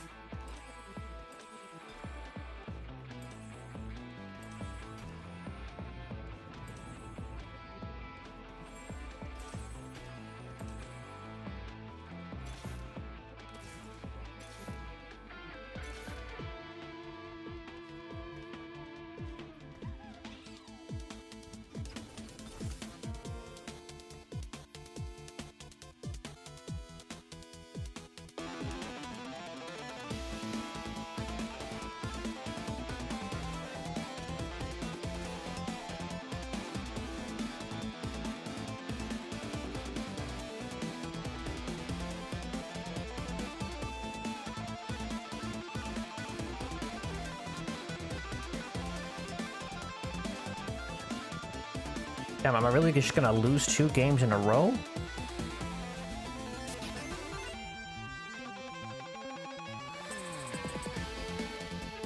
I'm embarrassing myself here. Trust me, guys, I usually don't do this bad, okay? It's just because you guys are watching.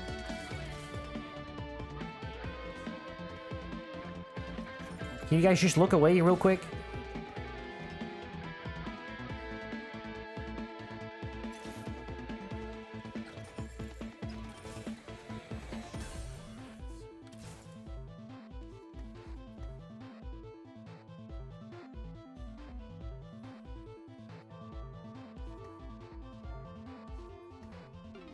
I'm having such bad luck. That's crazy. I'm just gonna lose straight up.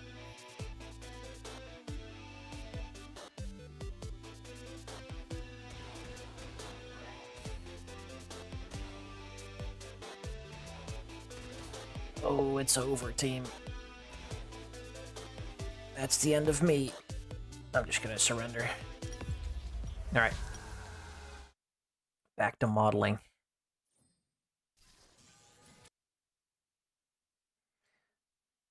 There we go. I have no clue what's going on.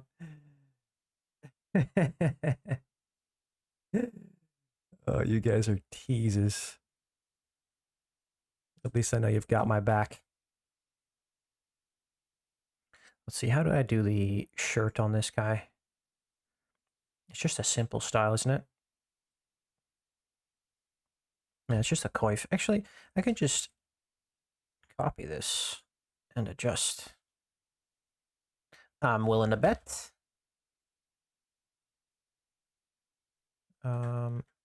Duplicate, move, V3. Oh yeah, this looks okay. Needs a little bit of adjustment.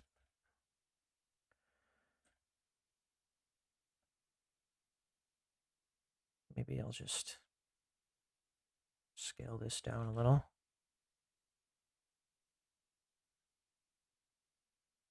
Make it hug the neck a bit better. Their heads are really protruding quite far.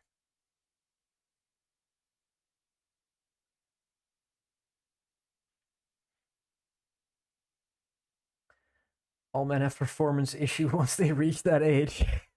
Okay. Relax. Listen, man. I'm still at the peak of my form.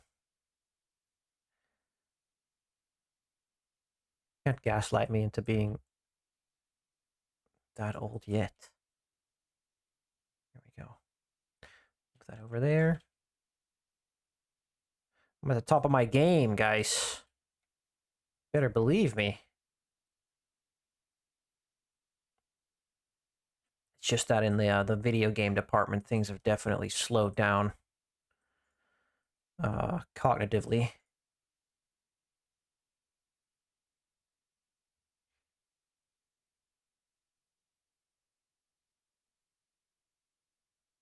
That's why I only play casual games nowadays.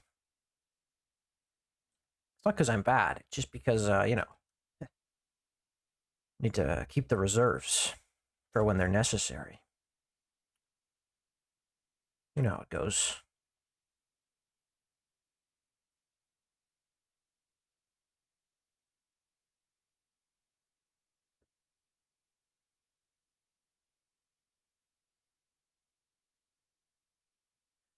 Just make sure that this belt is a little sharper.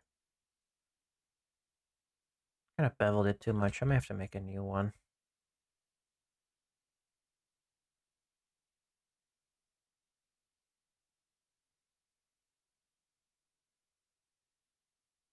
Also, I need to drag the underside of the belt up. I mean, underside of the pants. To make a mask.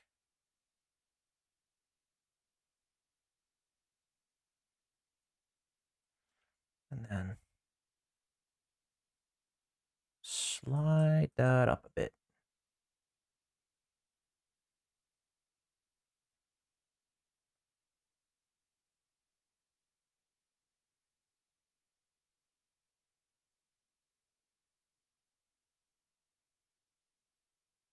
You know?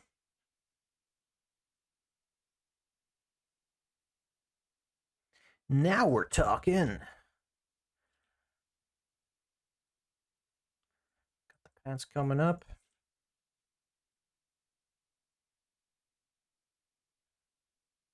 You guys like Sonic games? Those are the type of games that I really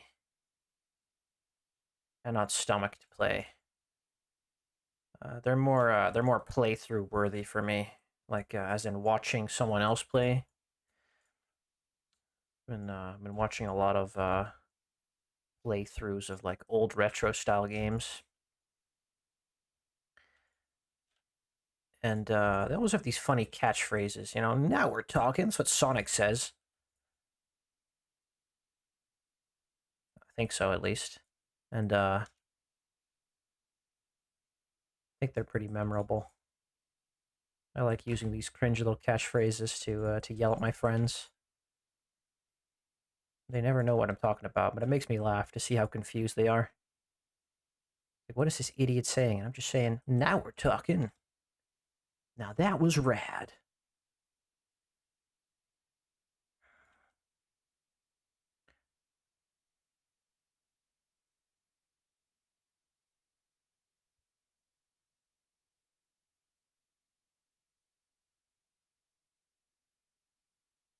Joe? She's tucked in.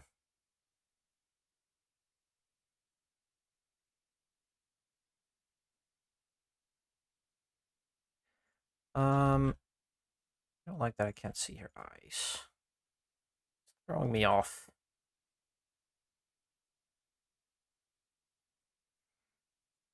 Let's see what I did. What did I do again? I just made a. Right, she needs the pockets too. So many pieces. B3. Oops.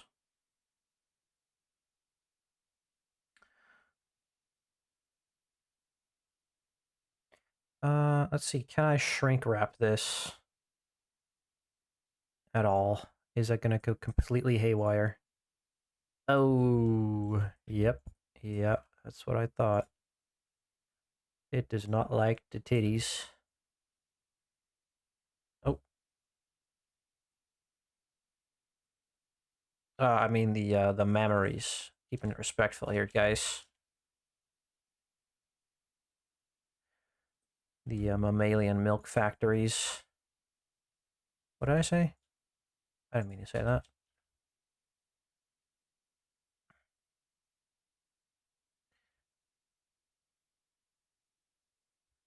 I wonder if I can push this in a way that it's appetizing.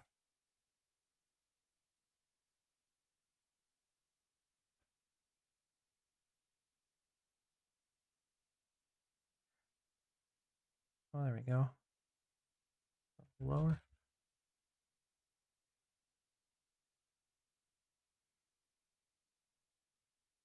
Mirror this over.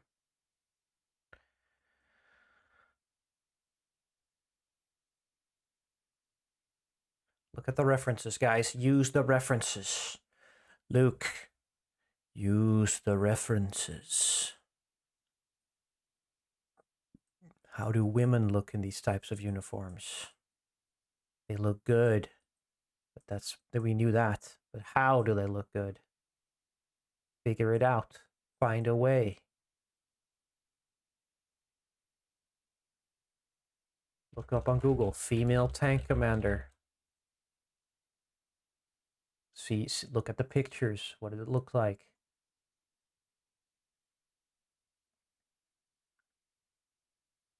Definitely higher on the chest.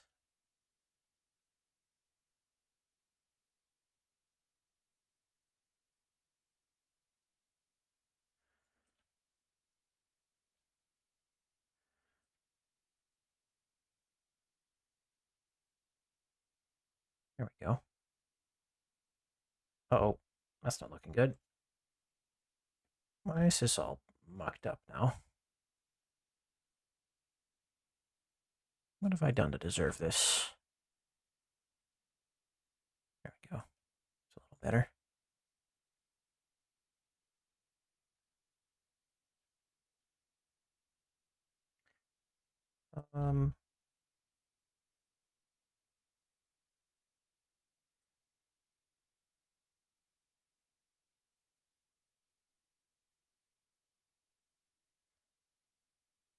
Looks fine. I feel like the female form is a little lost, though. I feel like we can do better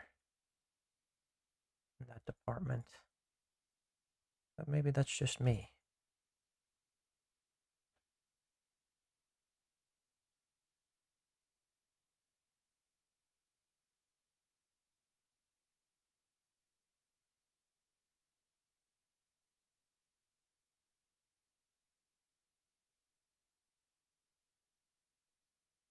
The arms are a bit too big too.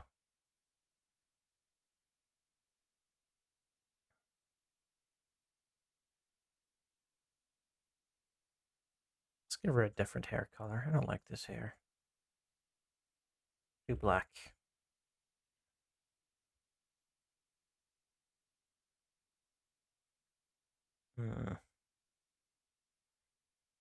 That's looking decent. She needs the shirt going down the middle. I guess the separation of the shirt. Start there. We'll shrink wrap it. Boom. Give it an offset. Yep. Give it a solidify modifier. Give it a subdiv. And another one. And then we just start dragging it down.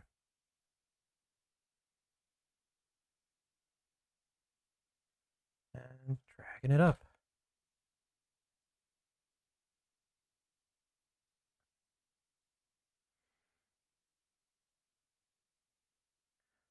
Increase this a bit. Increase the subdiv.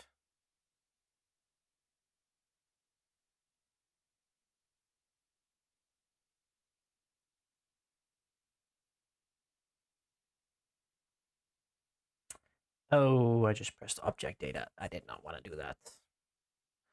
I hope that doesn't explode my computer. See, now this is the problem with Blender. If you accidentally click the wrong modifier, it may just crash your computer. Luckily, it wasn't a big deal, but sometimes it definitely does some crazy stuff that you don't want it to do. Let's see, move it like this.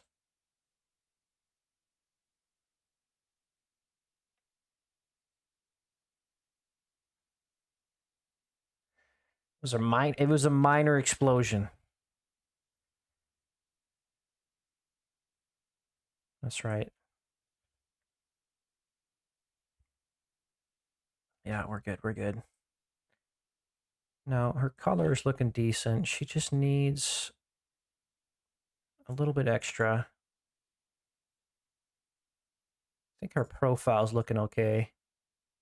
Let's look at under the shadow mode. It's definitely getting there. I don't know if I like the details on the helmet. I was kind of just winging it, kind of just freeballing it. I don't know if that's supposed to look like that. It looks close, but I think these are supposed to be cabling, and they're supposed to lead into some sort of device on the helmet. I think this is more of the Russian design. It looks fine for now. I might have to tweak that later. Now she needs an undershirt, and I think I'm just going to copy that as well. Because why the heck not? I already have it. It even has the tie and everything. Look at this. Copy. And paste. Unhide. Bang. There it is. And then we just push this in.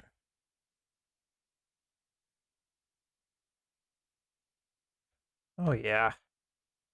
Oh, it's looking good, team. Oh, it's looking crispy.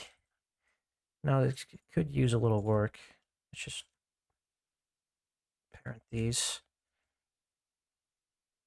This can get a bit lower.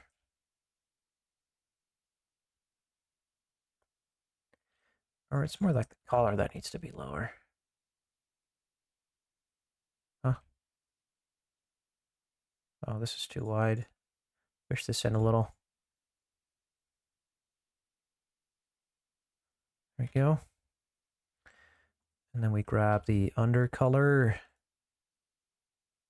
and actually move this up a little. Push this down slightly.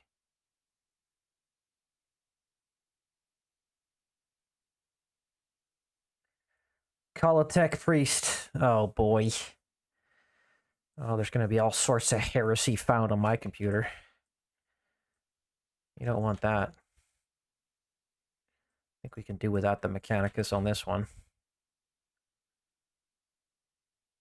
All of these female base meshes, I don't like that.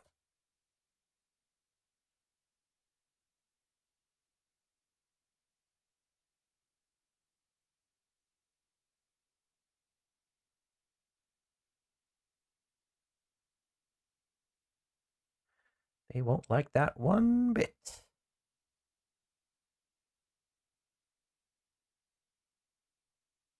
Oh, look at her. What a cute outfit. I like it. Pretty decent. Remove these. I don't know if I like the profile. I think it's still too narrow. Needs to be pushed out slightly. There needs to be more of a curve, maybe.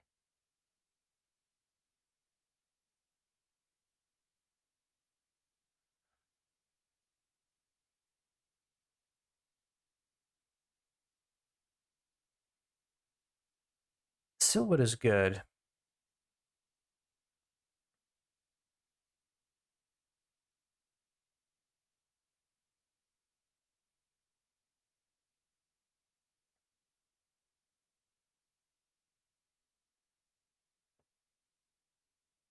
Yeah, silhouette is okay.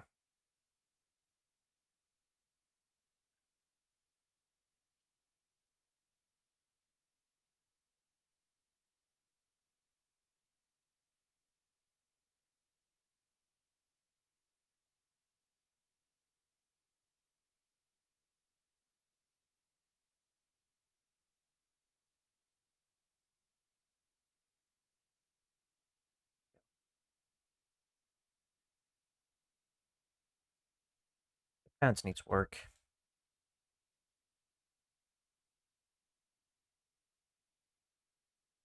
Back side looks good, but the front side definitely needs... How did I do the pants on these? Oh, yeah, like that. Yeah. I gotcha.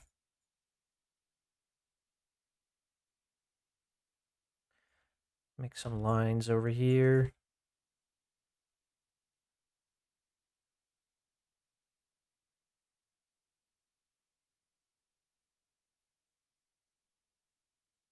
Another line like that.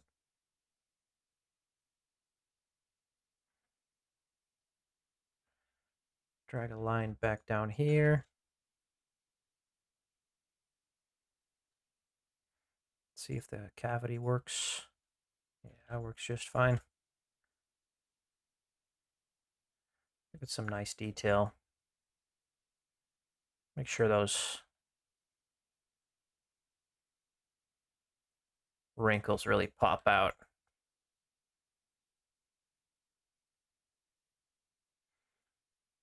You can just follow the curves that you made in the beginning with the pose tool.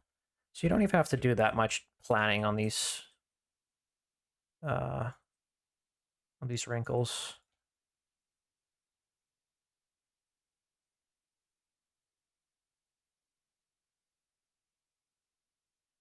It's more like this.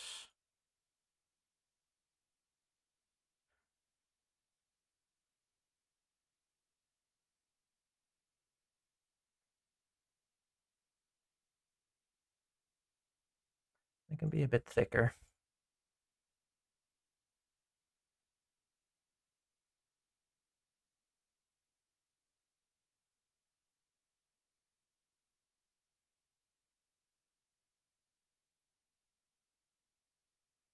Push these close in a little bit more. And we can just copy the belt as well. Plug it. Boom.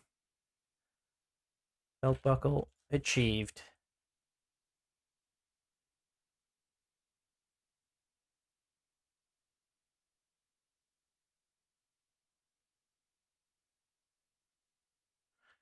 Now we'll obviously have to change the head a bit later.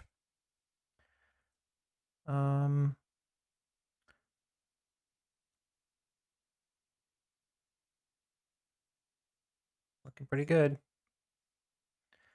Make sure that legs are covered.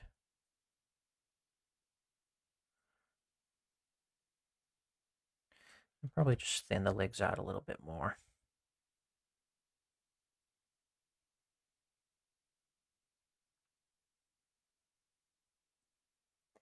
The thing with model creation is that these proportions are all different. They do not look the same. Because the clothes need to be thicker than the underlying mesh. Otherwise, you can't have any detail, like folds and stuff. Like, they have to be... Sure, of course, they have to be covering the skin, but also you have to have enough space so that the intersecting folds don't, I mean, the folds don't intersect with the mesh below. So you need to have enough room, but also, make it look human enough. It's definitely an art all on its own.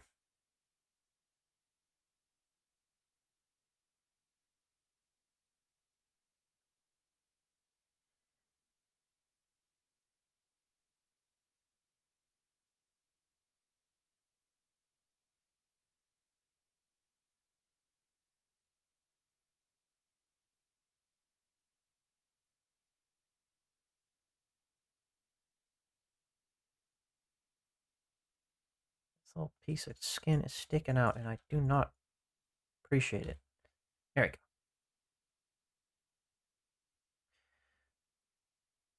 Let's just, we can change this a little bit more.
Pitch this a little closer.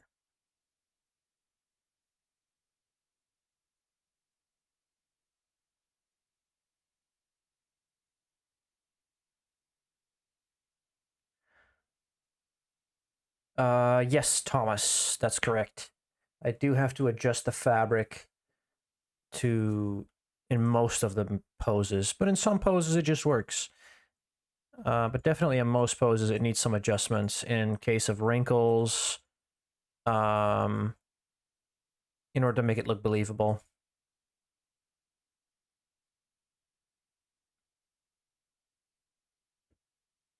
Because it's always going to be different. And I definitely, if you want good deformation, you need to have good topology, and I'm not about that life. I'm not going to sit here and spend another 2 to 3 hours retopologizing my whole model. And what retopology means is just you have to basically skin the model and make a second better version where the lines run more correctly across the model. So if I inspect this,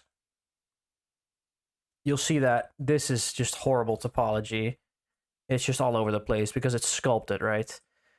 If you want to retopologize this, you have to make all of these the same size and height of square, and basically make the topology run smoothly in the same direction. So all of these squares would be bigger, and they would run in the same direction. And I just don't have to have the time for that, nor the patience, nor the will. It's too much effort.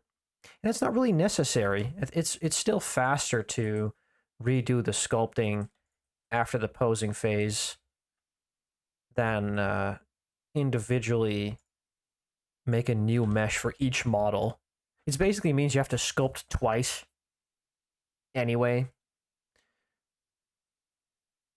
And since it's something that's going to live in the physical world, it doesn't need the extra effort.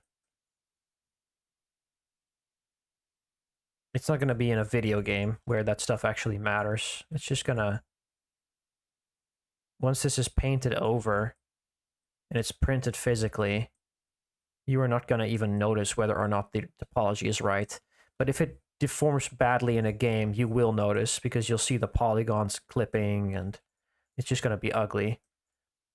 But the finished product after sculpting is always going to look good.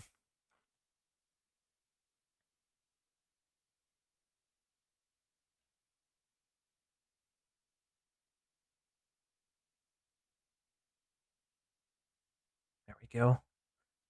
Actually, can I rotate these? Need to be perpendicular to the stitch.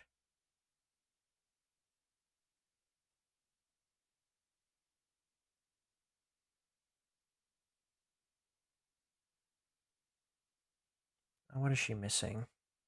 Oops.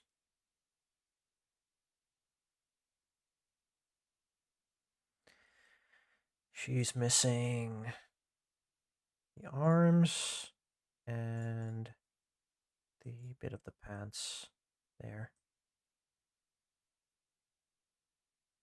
Yeah.